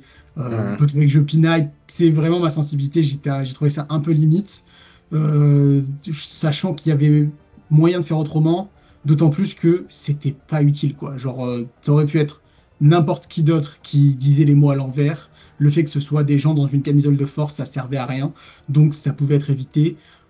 Sachant que juste avant, ils nous avaient fait venir du coup le personnel de l'hôpital qui arrive avec les masques et tout. Et ça, déjà en soi, c'est flippant. Donc ça aurait pu être eux qui disent les mots à l'envers. Et voilà, c'était fait sans offenser personne, je trouve. Petite mention spéciale, plus sur un sujet plus marrant, petite mention spéciale aux jumelles de la dernière manche où ils ont pris vraiment deux comédiennes qui ne se ressemblaient pas du tout. Et je trouve vraiment, les gars, faites un effort. Prenez deux intermittents du spectacle qui se ressemblent un tout petit peu. Là, vraiment, ils n'avaient pas le même visage. Ça m'a fait rire. Voilà. Et l'autre point négatif, c'est que j'étais un petit peu déçu de voir partir 3 des 4 candidats, parce que mine de rien, on a eu 4 départs cet épisode. Il y en a 3 d'entre eux où j'étais un peu déçu de les voir partir. Christian Miette, vous savez, j'ai un petit affect pour lui, donc le voir partir alors qu'il n'a servi à rien dans la saison. Miskin, il part encore plus tôt que Tendance avec les stars, je pensais même pas que c'était possible. Donc ouais, ça m'a fait une petite peine. Emmanuel Petit, sachez que si il n'avait pas été absent de la moitié de l'épisode, vu qu'il avait été éliminé, il aurait sûrement fait partie de mes top candidats du jour, parce que c'est vraiment ma bonne surprise de ce casting, même s'il est resté peu de temps. Je n'attendais absolument rien de lui. Parce que j'avais pas trop la ref, je savais juste que voilà, c'était un des gars de 98. Et je l'ai trouvé vraiment surprenant, quoi. Plutôt ouais, leader, assez charmant, calme, mais souriant, etc. Et je trouve il m'a vraiment attrapé. Et du coup, c'était un peu inévitable qu'il se fasse éliminer parce que il était dangereux comme loyal. Mais du coup, bon, voilà, j'aurais aimé en voir plus. Et forcément, André qui part comme ça, même pas le droit à un petit mot pour donner ses dernières impressions, je sais pas, forcément c'est décevant parce qu'effectivement c'était un peu la grosse affiche de ce casting, c'est un peu celui qui est censé agripper les gens pour venir, enfin agripper le chaland, quoi, attirer le chaland pour. Donc bon, c'est dommage de le voir partir alors que pareil, il n'a rien fait dans la saison malheureusement. Voilà, c'était ça mes 2 petits points négatifs. Je suis assez d'accord sur alors bon, le scandale André, mais aussi Emmanuel Petit, parce que en vrai, moi qui ai vécu 98 de l'intérieur, puisque j'avais 10 ans, donc je peux te dire qu'on en a bouffé, hein, je pense que Polycrate pourra en parler un petit peu aussi. Et effectivement, Emmanuel Petit, certes, il a marqué un des 3 buts de 98, mais pour moi, hein, après, je ne suis pas à fond dans le foot non plus, mais j'ai quand même vu beaucoup de matchs cette année-là. C'était un des moins charismatiques. Enfin, il est vraiment connu parce qu'il a marqué ce but-là. Mais je pourrais t'en citer des Bixente Lizarazu, des Dugarry, des Fabien Barthez, des Thierry Henry, qui étaient de plus gros noms à ce moment-là qu'Emmanuel Petit. Donc pour moi, c'était juste le mec aux cheveux longs qui a marqué un début du 3-0, quoi. Donc c'est vrai que moi, c'est pareil, j'attendais rien du tout. Et en fait, il jouait, quoi. Alors il jouait comme un loyal, c'est normal, c'était son rôle. Mais c'était très agréable à voir. Et j'avoue que j'aurais adoré qu'il soit traître. Moi, j'aurais trop aimé qu'il soit traître, juste pour que ça nous la coupe, quoi, parce que vraiment, j'aurais été vraiment choqué que ce soit lui. Mais il y avait une part de moi qui espérait, donc non seulement il ne l'est pas, même si j'espère qu'Arié ne décevra pas, bon, c'est un peu mal parti, mais voilà. Mais par contre, j'aurais trouvé ça iconique qu'un mec qui, enfin, vraiment, on aurait dit vraiment une petite brebis. En fait, c'est un loup, quoi. Ça aurait été iconique. Mais bon, c'est comme ça. Et en plus, sans surprise, hein, si j'avais été traître à leur place, je l'aurais dégagé aussi parce qu'il commençait à être vraiment dangereux. Mais oui, une petite déception aussi pour Emmanuel Petit. Polycrate, qu'est-ce que tu n'as pas aimé dans la deuxième soirée? Alors, il y a beaucoup de choses que... Non, en fait, il y a quelques éléments qui m'ont vivement agacé, je dirais. Donc, ce qui fait que, évidemment, peut-être qu'on va penser que j'ai pas aimé l'épisode, mais j'ai bien aimé l'épisode, au contraire. Mais, alors, déjà, premier point, parce que là, vous en parliez. Moi, le fait que André... Alors, certes, André, il est parti pour des raisons personnelles et tout. Moi, je trouve que ne pas remplacer un traître, enfin un loyal, je veux dire, ou un candidat qui part, ou de moins annuler le bannissement, je trouve ça dommage parce que généralement, il y avait déjà eu le cas avec Jade Leboeuf, qui était parti, Mhm. qui n'avait pas été remplacé, ou du moins le bannissement n'avait pas été annulé. Généralement, ça affaiblit encore plus les loyaux. Je trouve que ça les dessert encore plus. Alors, il est vrai que là, Colin en parlait tout à l'heure, ils sont assez nombreux, donc ça peut, pourquoi le remplacer, on va dire, c'est pas forcément utile. Mais dans ce cas-là, annuler au moins le bannissement. Parce que quand il y a un traître, par exemple, admettons, Fatou, elle est éliminée à la table ronde, à la prochaine table ronde, ce qui est tout à fait plausible. Bah, fatalement, on va leur demander de choisir un autre traître. Donc il y aura toujours 4 traîtres. Moi, ça, je le vois comme une maison. Enfin, ça se trouve, je me plante complètement, mais généralement, c'est un peu la chose qu'ils font quand il y a un traître en moins, ils peuvent toujours en choisir un autre. Et il y a des saisons où c'était en excès, notamment la saison 4. Mais là, je trouve que au moins aider André, je veux dire, il n'a pas été banni, il n'a pas été éliminé, c'est juste que pour des raisons personnelles, bah, il est parti, quoi. Bah, dans ce compte-là, au moins annuler le bannissement. C'est pas de son fait, c'est pas du fait des loyaux qui se sont plantés en votant contre lui. Donc je trouve que là-dessus, c'est le genre de choses qui m'énerve un peu. Euh, Parce que si, imaginons, moi, Tamo dans le Kawa et puis Juste Jouer qui se cassent pour des mêmes raisons, ils vont pas les remplacer? Ou ils vont pas annuler des bannissements? Enfin, à un moment donné, stop, quoi. Et alors déjà, ça m'a énervé. Christian Millet, alors j'en avais un peu rien à faire. Je veux dire, je suis pas du tout Danse avec les stars comme Colin, mais j'avoue que le voir partir dans l'indifférence totale, c'est-à-dire que le gars il a parlé que 2 fois. Hein. Première table ronde où il a dit un mot, et quand il a reçu sa lettre. Je veux dire, à un moment donné, je suis désolé, mais moi je trouve ça un peu irrespectueux au fait au niveau du candidat, parce que tout à l'heure t'en parlais, Clément, par rapport à Nicole Ferroni. Mhm. Mais moi, je suis persuadé, d'autant plus que dans une émission comme Les Traites, tu es obligé d'enquêter à un moment donné. Tu as forcément des idées de qui est traite, qui ne l'est pas. Et en plus, tu vois les gens parler en arrière-plan, machin, entre eux. Donc, je dis pas qu'ils parlent constamment de ça. Mais généralement, moi, j'en suis persuadé que Christian Millet avait des idées et a dû parler à des gens pour tout simplement enquêter. Donc, je sais pas, montrez-le un peu. Montrez-le un Mhm. peu, notamment dans l'épisode 1. D'autant plus quand tu sais que le gars, il part épisode 2. Oui, oui, Mettez, tu montres. bah voilà, mettez un peu moins de Fatou, mettez un peu moins d'Issa, mettez un peu moins d'Adriana, mettez un peu plus de Milette, quoi. C'est juste la moindre des choses. Alors ça, c'est vraiment, ça, c'est, voilà, je trouve encore une fois assez irrespectueux pour le candidat. Et je crois que c'est peut-être le pire au niveau candidat au niveau de ce montage, parce que même des Bruno Orcade, qui avait été très peu montré, qui avait été banni rapidement, il avait été tout de même un peu montré. Ouais. Mais là, bon, voilà. Et alors, c'est là où je suis en total désaccord avec Colin concernant Arié Mallet. Alors, j'ai rien contre Arié qui soit traite, ça. Peut-être qu'il sera bon en traite, bon, même si là, c'est un peu compliqué pour lui. Mais moi, ça, je l'avais dit la semaine dernière, je trouve que l'émission, généralement, a tendance à casser le suspense. Parce que, comme je vous ai dit, dans le choix des traîtres, j'étais persuadé que Adriana Carambeu et Fatou allaient être traîtres. Et là, alors ça pouvait jouer entre Emmanuel Petit, Donovan ou Ariel Mallet, parce que quand Adriana Carambeu parlait au troisième traître, qu'on ne voyait pas car il était sous sa cape, moi j'avais déjà remarqué que le gars était grand et qu'il était svelte. Donc ça pouvait être soit Armel, ou soit Ariel Mallet, en fait.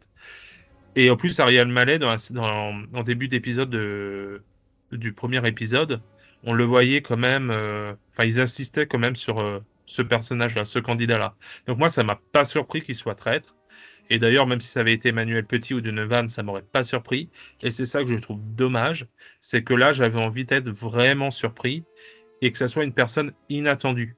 Alors, je sais pas, moi, tu enlèves la cape, tu vois Armel ou Nathalie Isabelle Morini-Bosque pour Colin, mais toi, ça aurait été surprenant. Et c'est ça que moi que je recherche dans ces missions, c'est d'être surpris et pas d'être ah bah en fait ça joue entre ces 3 personnes. Ah, Ariel Mallet, bah super quoi. En fait c'était attendu. Donc c'est ça qui me dérange. Et souvent, il y a souvent ce genre de choses dans cette émission et ça me frustre assez. Voilà. Il y a Euh, Colin qui voulait réagir. Ouais, là où je suis complètement d'accord avec toi, c'est que c'est un peu dommage que ce soit Ariel Mallet qui soit choisi comme le quatrième traître, parce que c'était le plus attendu, effectivement, c'est vraiment celui qui en avait le plus le profil, là où un Emmanuel Petit aurait été un peu plus surprenant, ou un Sandy, moi j'avais envisagé Sandy Jules, qui aurait pu amener une narration différente aussi, vu qu'il se faisait éliminer. Et comme tu dis, il y avait des profils plus originaux, pourquoi pas une Armelle, pourquoi pas qui sait, même Rose, pas Rose, que s'appelle Zoé. Je confonds les influenceuses invisibles au montage, pardon. Nicole Euh, Ferroni, ça aurait été incroyable. Nicole Ferroni, ça aurait été bien aussi. Voilà, donc là-dessus, je suis d'accord avec toi. Là où je suis moins d'accord avec toi, c'est par rapport au fait que tu as reconnu Araignée sous sa cape dans les plans où on les voit et il est Ah bah, censé être caché. Euh, j'ai l'impression que euh, la prod des traîtres a tendance à utiliser des doublures. Là, je sais pas, hein, peut-être que c'était réellement Ariel Mallet sous la cape, et bon, tu l'as reconnu, effectivement, c'est dommage pour eux, mais c'est possible aussi que ce soit une doublure, parce qu'il y a plein de plans où on voit quelqu'un se balader sous la tenue verte du traître maudit, c'est censé être Issa dessous.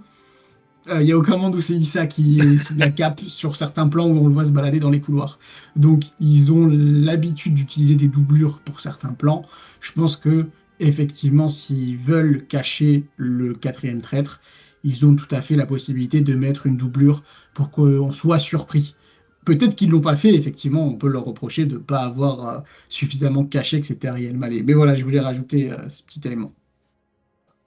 concernant la doublure, j'avoue, je n'étais pas forcément au courant. Bon, là-dessus, je suis assez naïf, donc j'avoue que je pensais que c'était Issa, moi, sous la caverne. Mais si tu me dis qu'il y a des doublures, en vrai, je peux comprendre, c'est logique même. Mais pour le coup, là, alors c'est tout à fait possible qu'il y avait une doublure quand Adriana, elle regardait, du coup, Ariel Mallet. Mais dans ce compte-là, choisissez bien vos doublures parce que vraiment, il avait le profil d'Ariel Mallet. Après, je te dis, ça aurait pu aussi être Armel ou des gens, parce qu'il y avait d'autres gens grands et sveltes dans cette émission. Mais du coup, quand tu sais que Ariel Mallet est déjà montré quand même dans l'épisode 1, où ils insistent quand même sur le fait qu'il veut être traître, machin, bon, tu fais un peu les rapprochements, quoi. C'est ça que je trouve un peu dommage. D'autant plus que les moments où Ariel Mallet apparaissait dans les face cam, avant même qu'on sache qu'il était traître, et du coup qui jouait un peu son rôle d'acteur pour dire ouais, je suis loyal, maintenant j'enquête, je trouvais que c'était assez mal fait. Parce que le moment où il dit ouais, Sandy June, il a le profil d'être traître, machin que ça, tu vois que ça le retient de dire bah non, en fait, c'est pas lui, c'est moi, quoi. Et je trouve que c'était assez mal joué ce côté-là. Donc voilà, c'est un peu ça qui m'a dérangé. Et encore une fois, manque de surprise là-dessus. Et c'est ça qui est dommage. Hmm. Ben, moi, en vrai, j'avais pas aussi bien analysé que vous pour le troisième traître. Bon, en plus, je m'étais foutu dans la gueule que c'était Donovan en me disant, bon, la prod, ils ont vraiment Impossible. fait zéro surprise. Ben, oui, mais des fois, franchement, dans les montages, t'es en mode, c'est tellement prévisible que du coup, je voyais tellement Donovan. Je m'étais mis ça en tête et après, je m'étais dit, si c'est pas lui, c'est Emmanuel Petit. Donc, vraiment, Arié, quand j'ai vu, par contre, je trouve que le plan où il révèle Arié, très stylé. Mm. Mm. J'étais vraiment en mode, j'ai l'impression que c'est un film, quoi. Le Comte de Monte Cristo, j'adore. Et Donc, avec Issa qui est en mode ouais, c'était assez cool comme moment. j'avoue que c'était très bien filmé, ça. Donc, moi, j'ai eu la surprise, en vrai, pour Arié. Moi, des fois, je suis naïf, hein. Faut pas croire. Donc, je suis plongé dedans. Je suis en mode, ah, ben, c'est Arié. Voilà, super. Et par contre, moi, les éliminations, effectivement, de Christian, Emmanuel et l'abandon de André. Très triste parce qu'effectivement, c'est des candidats. Bon, Emmanuel, c'est pas le cas. Et j'étais plus frustré parce que j'aurais trop aimé qu'il soit traître. Je voyais qu'il était joueur. Il m'avait surpris, on en a déjà parlé. Mais pour les deux, André et Christian Miette, pourtant, Christian Miette, vraiment Osef. Je n'ai absolument jamais regardé un seul prime de Danse avec les stars. Je les connais un petit peu de tête et puis un peu de nom parce que je regarde la Star Academy et j'assume. Et du coup, souvent, ils sont liés. Il y a souvent Christophe Licata qui débarque en surprise sur le Prime. Enfin voilà, on les connaît un peu. Il y a Candice Pascal qui fait une pub avec Franck Leboeuf, donc voilà, je la connais. Mais Christian Miette, j'en avais entendu parler. Et c'est vrai que, vu le portrait que Colin avait fait en mode c'est une miskina, il a toujours la vieille et il se fait dégager en 3 secondes. Bon, je me suis dit, j'espère que ça va pas être la même chose. Et comme dit Colin, c'est pire. En fait, vraiment, il a eu 2 phrases et il a dégagé comme un malpropre. Donc, vraiment, c'est la première chose que je me suis dit quand je l'ai vu un peu, tu vois, craquer au confesse. Vraiment, ça me fait trop de peine. Et je me suis dit, mais les traîtres, ils ont zéro pitié, en fait. Ça m'a rappelé Julie Ferrier, je ne sais plus quelle saison, qui vire comme une malpropre dès le début aussi. Elle est en détresse, quoi. Saison elle est vraiment... sa pire saison, apparemment. Mais alors, non, la pire saison, je crois que c'est Laurent Mestré qui dégage en premier, et ça, c'est la base. Eh ben, Attends, c'est la saison où tu as Sophie Tapie, tout ça, non, Laurent Mestré? Ah non, peut-être pas. Ah ben non, c'est celle d'avant, je crois, Julie Ferrier. Parce que première éliminée saison 4, Laurent Mestré, et après c'est Terence Tell. Ah oui, c'est ça. Ouais, Julie Ferrier, c'est celle avec Laurent Ruquier et Hugo Manos. Ah bah c'est la 5 alors. Ouais. Non, c'est en 3. Il y a trop de saisons. Ben oui, ça m'a fendu mon cœur. Donc vraiment, c'est l'élimination. Après, moi, vous savez, bon, plus trop à l'émission maudite parce que là, ça fait 1 milliard de saisons qu'on est à fond et tout. Donc maintenant, je vois tout venir à 10 km. Mais là, moi, j'étais à fond. Le seul truc qui m'a un petit peu dérangé, en vrai, c'est que oui, zéro surprise, Issa Doumbia va trouver les 3 traîtres. Et je trouve ça, enfin, que ce soit aussi évident, c'est un peu dommage. J'aurais bien aimé qu'il galère un peu, lui laisser peut-être un peu plus de temps et que ce soit la 3e soirée qu'il les rejoigne, j'en sais rien. Je sais pas, je ne suis pas producteur, je ne suis pas créateur de jeu, je ne suis pas mieux, mais j'ai trouvé ça. Enfin, hop, il sort les 3 noms comme ça, et dans le montage, vu qu'ils doivent tout réunir en 1h30, ça fait un peu gros, quoi. Je pense que je suis pas le seul Français dans cette ère, comme de par hasard, il a trouvé, quoi. Alors que les autres, ça fait 2 tables rondes, 2-3 tables rondes, et ils ont toujours pas éliminé les traites, quoi. Donc voilà, c'est juste ça qui me dérange un peu. Après, effectivement, bien heureusement que leur twist du traître maudit, faut bien le justifier un petit peu. Donc heureusement que c'est pas un pétard mouillé et que Issa rentre dans les traîtres, et surtout que les traîtres, en tant que traître, Issa est pertinent, donc c'est une bonne recrue. Mais voilà, moi je suis toujours suspicieux de ce genre de choses. Polycrate, tu voulais réagir? Oui, je voulais réagir par rapport, parce que ça, c'est un autre point négatif, et là, je l'avais oublié de le dire tout à l'heure, mais par rapport au twist de la saison, j'étais très critique par rapport, lors de la dernière vidéo, mais là, ça confirme un peu ce que je disais, c'est une fois que Isia, il est devenu traître, en fait, le twist, il n'a plus aucun intérêt. Enfin, il a disparu, c'est-à-dire qu'en fait, le twist, il a tenu 2 épisodes sur une saison qui comprend, je sais pas combien d'épisodes, peut-être 10, enfin, je sais plus c'est quoi le nombre d'épisodes généralement. Mais c'était pareil l'année dernière avec les 3 traîtres secrets. Au épisode 2, on savait que c'était Daniel, Sylvie Tellier. Tu vois, Sylvie Tellier, Daniel, machin, après, elles étaient dans le jeu, et ce qui était, on va dire, un autre twist, c'était Daniel en traître. C'est ça qui était marrant. Que là, vu que c'est un système, une fois que Issa il est devenu traître, du coup, le twist, il a disparu et on n'en entendra jamais plus parler. Donc c'est ça que je trouve dommage, parce que moi, comme dans l'émission Maudite ou dans les traîtres, j'aime bien quand un twist dure du début jusqu'à la fin, pour vraiment marquer l'émission. Là, malheureusement, il a duré 2 épisodes. Je comprends l'idée de faut que le twist dure jusqu'à la fin. Effectivement, c'est toujours mieux, ça met en valeur le twist du coup. Mais là, je trouve que ce twist du traître maudit a permis l'enquête autour de qui est le 4e traître et a permis cette montée en intensité de OK, à 4, les traîtres ils vont être trop forts, c'est que des bons candidats par rapport à toutes les saisons d'avant où on avait toujours un traître un peu boulé. Là, ça n'a pas l'air d'être le cas. Et ensuite, le looping de en fait, non, c'est la catastrophe, ils ont tous fait nimp et ils vont tous se faire sortir d'un coup. Donc je trouve que le twist, finalement, il nous a apporté un super bon 2e épisode.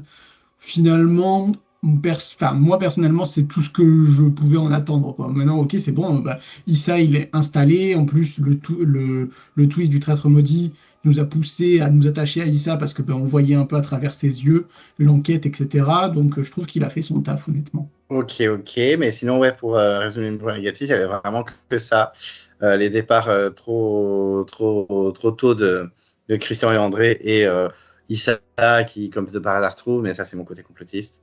Voilà, mais sinon, après, je trouve que c'était quand même un très bon épisode. En vrai, il était rythmé, il y a eu tout le monde qui a été assez mis en avant, comme l'a dit Colin. Les épreuves, elles étaient plutôt feel good et plutôt sympas à suivre. Non, franchement, très peu de choses à dénigrer. Faut vraiment être un peu tatillon pour ne pas avoir passé une bonne soirée quand même cette semaine, je trouve. Est-ce que vous avez des choses à rajouter sur les points négatifs ou on va sur la projection, sur ce qui peut se passer par la suite? On peut passer au prono. On peut passer, ouais. Alors, Colin, quels sont tes pronostics? Comment ça va se passer? Parce que là, en plus, on est dans un petit cliffhanger de table ronde qui va être, je pense, très intéressante. On va avoir du clash au petit-déj. Enfin bref, on aura plein de petits dramas. Qu'est-ce que tu penses qui va se passer la semaine prochaine? Je trouve que c'est particulièrement difficile de pronostiquer ce qui va se passer à la prochaine table ronde. Et c'est ce qui fait le sel de cette fin de deuxième épisode, c'est que un peu tout est possible, quoi. Les trois traîtres initiaux sont en danger. Et je trouve ça très chouette. J'aurais purement, enfin, pronostic vraiment au doigt mouillé, j'aurais tendance à croire que Fatou ne va pas sortir à cette table ronde parce qu'on nous l'a tellement installé comme un gros personnage et aussi un petit peu parce que j'ai envie d'avoir plus de profondeur à cette confrontation entre deux femmes fortes, Fatou et Cindy. J'ai envie de croire que ça va aller plus loin et donc Fatou elle va peut-être encore durer un épisode, ce qui voudrait dire qu'il y aurait quelqu'un d'autre de menacé à cette table ronde. Et si ça doit être un traître qui sort, et ben peut-être Ariel Mallet, parce que je vois pas Adriana sortir, parce qu'elle est quand même bien installée, plus discrète, etc. Je la vois moins se faire éliminer tout de suite. Et Fatou, c'est aussi que un argument en sa faveur, c'est que même si elle prend beaucoup de place, elle a vraiment eu l'air de fédérer autour d'elle comme quoi c'était la loyale à coup sûr, quoi. On a vu plusieurs personnes dire non, mais il n'y a aucun monde où c'est Fatou. Fatou, c'est la loyale à coup sûr, et du coup, c'est pour ça que les traîtres ils veulent l'éliminer. Je crois que c'est Armel qui, pendant la première épreuve, je crois, il me semble que, dites-moi si je dis une bêtise, il me semble que Arié et Fatou, au moment où on ne sait pas encore que Arié est traître, les deux se disputent un petit peu la mulette qu'ils viennent de remporter. Et Armel est au milieu, elle tranche un petit peu et elle dit ouais, moi je pense que Arié il voulait absolument la mulette parce que Fatou c'est la meilleure des loyales et qu'il veut l'éliminer, donc il fallait pas qu'elle ait la mulette. Et il y a plusieurs personnes comme ça qui ont mis une pièce sur le fait que Fatou est loyal à coup sûr. Je pense que ça peut lui permettre de tenir un tour de plus parce qu'il y a des gens qui ne vont pas oser voter contre elle et plutôt se diriger peut-être vers un Ariel Mallet qui a en plus la tête de l'emploi, qui voilà. Et je sais pas, je me dis aussi peut-être que on nous a caché son existence pendant un épisode et demi et que c'était plus possible de continuer à nous le cacher parce que justement il va se faire sortir et donc il fallait commencer à nous l'installer en tant que traître qui paraît fort et qui en fait se plante et il va être puni instantanément. Donc je mettrais plutôt une pièce sur l'élimination d'Arié. Dans le cas, il y a un scénario où c'est pas un traître qui sort, quel loyal pourrait être en danger malgré le retournement de la deuxième épreuve? Je réfléchis, mais je pense que Donovan, là, il va un peu passer à travers les mailles du filet, étant donné qu'il y a plein de gros noms qui sont ressortis. Donc, je vois pas Donovan être éliminé cette fois-là. Je pense que Donovan, là, il a vécu le plus dur et que maintenant, il va un peu être oublié. Donc, ouais, je resterai sur Arié qui est éliminé à la prochaine table ronde. Ensuite, les traites se réunissent. Et peut-être que, je le souhaite pas, mais peut-être que Cindy, elle va y passer. Ou alors, après, je m'arrête, un promis, mais quand je commence dans les pronostics, je pars dans tous les sens et je suis inarrêtable, désolé. Mais peut-être que, du coup, vu que Fatou ne serait pas éliminé et que Fatou et Cindy sont en confrontation ouverte, bah, peut-être que Fatou et ses alliés auront l'intelligence de se dire non, on peut pas éliminer Cindy, ce serait trop gros. Va falloir la gérer autrement, quoi. Mais si on élimine Cindy, Fatou, elle va sauter juste après, quoi. Donc peut-être que ce sera un autre loyal qui sera banni par les traîtres. Et dans ce cas-là, je sais pas, peut-être une Armelle ou une Zoé qui ont l'air d'être des personnes lavées de tout soupçon. Donc une élimination un peu plus oubliable, malheureusement pour elle. Voilà, je m'arrête là. Ok. Et Polycrate, c'est quoi tes pronostics? Ah, déjà, il y a juste un fait que je voulais dire avant. Je suis désolé, mais là, je viens de m'en souvenir. Parce que je sais que dans des débats précédents, enfin pas sur cette saison, mais sur la saison dernière, il me semble, on en avait un peu parlé sur le fait que des fois, il était préférable, quand tu avais le nom des traîtres, de les garder jusqu'à la fin du jeu pour t'assurer qu'ils ne soient pas remplacés au fil de la saison.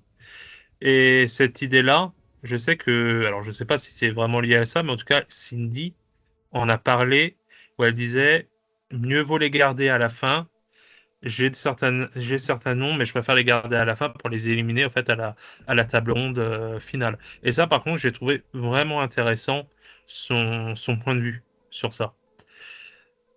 Si je peux réagir, j'aime ce que tu Oui, proposes oui. parce que je me suis fait la remarque pendant l'épisode et je l'avais oublié depuis qu'effectivement on a ce flashback amené par Jules que Cindy lui aurait dit ouais moi je suspecte Fatou, Richard et je sais plus qui mais je veux pas le dire maintenant parce que je veux les amener le plus loin Mm. possible pour les avoir en finale et les éliminer au dernier moment. Et sur le moment je me suis dit c'est trop bizarre ça. Enfin, c'est bizarre de se dire ça maintenant sur des noms un peu jetés au pif venant de Cindy en plus. Enfin, pour moi, à ce moment-là, ça me semblait bizarre parce que du coup, ces certitudes ne peuvent pas être fondées. C'est trop tôt dans le jeu pour en être sûr. Et donc, prendre le pari de, OK, eux, c'est sûr, c'est mes traîtres et je vais les emmener jusqu'au bout et me faire un 3v1 en finale, enfin, ça n'avait aucun sens. Et je suis toujours pas sûr que ce soit la bonne stratégie pour le coup. Mais en tout cas, cet extrait-là, du coup, je me demandais, et plus personne n'en a reparlé, etc. C'est bizarre. Personne n'a confronté Cindy de pourquoi tu veux ne, pourquoi tu as des idées de traître et tu veux pas les dénoncer. Je trouvais ça bizarre que ça n'ait pas servi. Mais du coup, je pense que tu as raison, Polycrate. Peut-être que ça n'a pas servi ce flashback pour l'instant, parce que ça va être réutilisé au début de l'épisode prochain, parce qu'on va voir Cindy en confesse dire tout à l'heure, j'ai chargé Fatou, mais finalement, je préfère la garder sous le coude. Je vais pas lui en remettre une couche. Je préfère qu'elle soit pas éliminée maintenant pour avoir plus de certitude plus tard, etc. Et éviter voilà, des mauvaises surprises ou quoi. Donc, tu as peut-être raison. Mm. J'aime bien cette théorie. Ça confirme mon idée que Fatou ne serait pas éliminé. Parce que justement, il y a ce setup qui a été installé et qui va pay off au prochain épisode, quoi. Ah, c'est tout à fait possible. Ou Adriana, ça peut marcher aussi parce que du coup, là, je réponds à la question à Clem.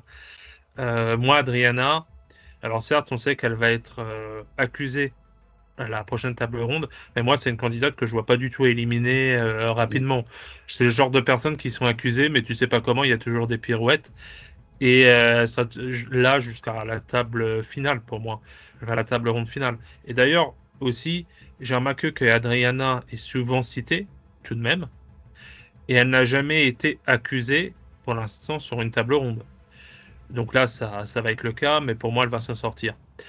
Ariel Mallet, contrairement à Colin, moi, je ne vois pas tellement éliminé. Je pense justement qu'il va s'en sortir. Alors, je dis pas qu'il va rester longtemps dans le jeu, mais je pense que sur sa table, il va s'en sortir. Et d'ailleurs, j'ai peur que s'il est vraiment éliminé, du coup, ça confirme la théorie de Major Movement en disant ah, mais si Major Movement, vu qu'il était contre Arié et vu que c'est un traître, du coup, ça se trouve, ben, Axel Way et Donovan le sont aussi. Et du coup, que tous les loyaux soient persuadés en fait de la théorie de Major Movement et s'enfoncent dans la théorie Axel Way et Donovan en fait étaient traîtres avec Ariel Mallet. Ça, par contre, j'avoue que si c'est ce cheminement-là, c'est pas quelque chose que j'aimerais forcément voir et un peu flemme en fait. Euh, Après, Fatou, pour moi, alors je suis peut-être naïf, c'est tout à fait possible ce que tu viens de dire par rapport à Cindy, que tout compte fait, elle l'accuse pas forcément et elle la garde sous la main, même si Fatou est quand même accusé quand même par plusieurs personnes, j'ai l'impression, enfin il n'y a pas que Cindy qui l'accuse. Et moi j'ai un peu l'impression qu'elle va être éliminée un peu comme une Guillaume Play, c'est-à-dire un traître qui est très vite éliminé parce que qui est tout de suite accusé parce qu'il en fait trop ou il est trop suspect. Et j'avoue que si Fatou, alors même si c'est une candidate que j'aime bien, hein, mais si elle s'en sort un peu comme toujours, un peu comme une Sophie Tapie, bon, à un moment donné, là encore, un peu flemme. Donc c'est pour ça que limite, je préfère qu'elle soit éliminée et qu'elle soit peut-être même remplacée, même si c'est un truc qui m'énerverait. Mais Voilà, j'ai pas envie de la voir jusqu'à la fin parce qu'à chaque fois, elle s'en tire grâce à des pirouettes. Et sinon, sur le reste, alors c'est tout à fait possible que Victoria Abril quitte l'émission et abandonne hein, quand elle claque la porte dans le trailer. Bon, ça se trouve, c'est la personnalité, oh, j'en ai marre de ce jeu, je me casse. Donc on n'est pas à l'abri d'un second abandon. Mais sinon, pour le reste, j'attends avec impatience parce que c'est vrai que cet épisode-là nous a mis l'eau à la bouche. Mm. Et par rapport à ce qu'on va voir, est-ce que ça va Fatou qui va sortir prévisible pour moi? Est-ce qu'ils sont aussi persuadés que Donovan est traître? Et est-ce qu'ils vont tout de même voter contre Donovan? Ce que je ne crois pas. Parce que pour moi, Donovan, et comme je vous disais tout à l'heure, c'est le personnage qui est accusé dès le début, enfin le loyal qui est accusé dès le début et qui va rester tout de même loin dans le jeu, qui va aller assez loin dans le jeu, comme le fils à Franck Leboeuf et une Nali Ménian aussi. Mhm. Pour moi, il a ce rôle-là. Et je disais aussi que ça pouvait être une personne OSEF un peu qui peut être éliminée un peu comme Armel ou ce genre de personne, même si pour moi Armel, jusqu'à présent, rien ne montre qu'elle a été en danger ou qu'elle a été suspectée. Même enfin une Zoé ou d'autres personnes en vrai. Donc je trouverais ça bizarre tout de même que subitement il le soit. Et d'ailleurs, j'étais étonné que Maud Ankawa, étant donné qu'elle avait la mulette et qu'elle a gagné le jeu à la fin, n'ait Mhm. pas été du tout suspectée de ah mais peut-être qu'elle avait la réponse parce qu'elle a gagné le jeu. En fait, il y a Fatou et compagnie ont tellement été Bah c'est ça. pas discrets que personne ne s'est dit parce qu'effectivement, elle a gagné la finale assez facilement, mais je pense que enfin, les autres étaient tellement. Enfin, tout le monde était tellement focus sur eux que du coup, elle est passée entre les mailles du filet. Hein. Et tant mieux pour eux parce que sinon, ils auraient fait fausse route. Hein. Moi, personnellement, ça va être plus rapide parce que vous savez, moi, je suis naïf, je fonce dans les montages, je suis perdu. Et c'est vrai que quand l'épisode s'est fini, je me suis dit, bon, ben, c'est sûr, Fatou va virer MDR. Mais effectivement, après réflexion, et puis après, vous avez bien entendu, moi, je suis convaincu par le scénario où Harry va dégager. Pour moi, je pense qu'il virera la table ronde. Et je pense que les traîtres vont virer quelqu'un de random, de pas menaçant, parce qu'effectivement, s'ils virent une Cindy, un Donovan, ça reste des gens. Mais Cindy, c'est trop grillé, puisque comment elle a accusé Fatou. Et Donovan, c'est un sacré bouclier pour eux pour l'instant. Donc, je ne verrai pas l'intérêt de le virer. Déjà, on sait que, puisqu'on est spoilé par le truc, on sait que Victoria et Isabelle sont toujours dans le game, puisqu'on les voit au petit déjeuner. Mais une juste Zoé ou une Armelle, comme vous l'avez dit, je serais pas choqué qu'elle se fasse sacrifier par les traites en mode. Comme on a l'impression qu'ils font ça. Christian Millette, c'était vraiment une cartouche, on s'en fout. Bah, Et voilà. après Christian Millette, je pense que c'était une cartouche et je pense que c'était aussi le cas de figure du loyal évident. Personne ne doute de lui Oui. et Alors, du coup, bah, faut l'éliminer parce que bah, il n'apporte rien au traître, quoi. Donc peut-être qu'ils vont refaire ça effectivement avec je sais pas, une Zoé ou une Armelle, je disais tout à l'heure, qui peut-être, nous on le voit pas trop au montage, mais peut-être que tout le monde les considère comme loyal à coup sûr et donc faut s'en débarrasser. il faut faire attention avec ça parce que du coup, c'était vraiment la stratégie de Camissaire dans la saison dernière. Et du coup, elle voulait absolument virer des gens un peu osef et que tout le monde savait qu'étaient loyal et qu'aller jusqu'au bout parce que jamais lors d'une table ronde il n'allait être comment dirais pointé du doigt. Donc la seule façon pour qu'ils partent, c'était de les bannir. Alors c'est possible que ça soit la stratégie qui est mise en place pour l'instant, mais il faut faire attention parce que j'ai un peu l'impression pour Camissaire. Alors, il n'y avait pas que ça, hein, mais je sais que ça lui a été reproché parce que du coup, les grosses personnalités étaient restées et c'est ce qui lui avait eu des conséquences en fait par rapport à son élimination. C'est vrai, t'as raison. Donc voilà, moi j'imagine bien ouais, Harry à la table ronde. Et je pense que Fatou, effectivement, va s'en sortir une nouvelle fois. Et quelqu'un d'un peu random éliminé par les traites pour pas trop s'afficher. Quoi. Est-ce que vous voulez rajouter des choses sur cette soirée, sur J'ai ces pronostics? si tu me permets, Polycrate, Je viens de me rappeler que dans le teaser, ils nous mettent en avant le fait que Arya va essayer de jeter Fatou sous le bus. Je sais pas si vous vous souvenez. Oui, Oui, bah oui, effectivement, bien oui. sûr, oui. Et voilà, et donc ça peut laisser penser que Fatou serait éliminée parce que voilà, elle se fait trahir par au moins un de ses alliés. Mais on peut aussi se dire, ça peut aussi aller dans notre théorie commune, que peut-être le montage veut nous induire, le teaser veut nous induire en erreur et que Fatou étant un petit peu à la fois s'étant créé des gens qui croient en elle depuis le début, plus potentiellement une Cindy qui veut rester la garder sous le coude parce que c'est sa stratégie. Du coup, peut-être que Arya étant trop à charger Fatou, peut-être que ça va lui retomber dessus et les gens vont se dire, enfin, vont focus Arya et ce serait effectivement lui qui part, même en essayant de jeter sous le bus Fatou. Ouais, mais Mm. c'est tout à fait possible. Mais par rapport à Cindy, j'aimerais bien rajouter quand même que si elle continue dans sa stratégie à garder les traîtres jusqu'au bout, donc en ne votant pas contre Fatou, en tant que loyal, enfin en tant que candidat, je trouverais ça quand même étonnant parce que elle charge quand même bien Fatou en appuyant sur le fait que bah, pour elle, elle est traître parce que elle a donné les réponses lors du dernier jeu et tout compte fait, elle vote pas contre elle. Donc, faut faire attention aussi parce que ça peut se retourner, je pense, contre Cindy et les gens peuvent se poser des questions de mais pourquoi tu l'accuses en fait et tu ne votes pas contre elle, c'est incohérent. Ouais, ouais, c'est sûr. Après, si elle vote contre Arya comme la majorité des gens et que Arya sort et révèle qu'il est traître, peut-être que ça peut, du coup, ça lui sera pas reproché de pas avoir voté Fatou si au final ça a fait sortir un traître. Mais Ah c'est bah ça, possible. c'est sûr. Ah bah ça, c'est sûr que si Harry part et s'il pousse sous le bus Fatou juste avant, ça va renforcer l'idée pour les autres hein, que au fait Fatou c'est une loyale qui a été poussée sous le bus par Harry. Est-ce que du coup, vous avez des choses à rajouter sur les prochains pronostics? Cette fois, c'est bon. Non. Donc, on va voir ce que ça donne. On va voir ce que ça donne. On va voir si on a raison. Moi, je suis un peu excité parce que la dernière fois, on n'était pas trop perdu. Est-ce qu'on va continuer à pronostiquer les choses, à faire Parce que moi, il y a des trucs que vous avez dit déjà la semaine dernière qui m'avaient pas mal intéressé. La chute de Fatou par Cindy ou Ginger. Est-ce que ça va arriver? Parce que ça, on n'en a pas parlé, mais ça va peut-être arriver aussi. Si c'est pas le prochain épisode, peut-être celui d'après. Donc voilà, j'aime bien les pronostics parce qu'après, on va voir si on a raison ou pas. Est-ce que vous avez des choses à rajouter sur la soirée en général où on a Terminado? Non, moi c'est bon. Ok, ben écoutez, merci à vous deux. Merci à vous deux d'avoir réagi à cette deuxième soirée. C'était un très bon épisode. Donc j'étais content de discuter de ça avec vous. Je savais qu'il y avait pas mal de choses à dire. Donc on se retrouve la prochaine fois. On se tient au courant.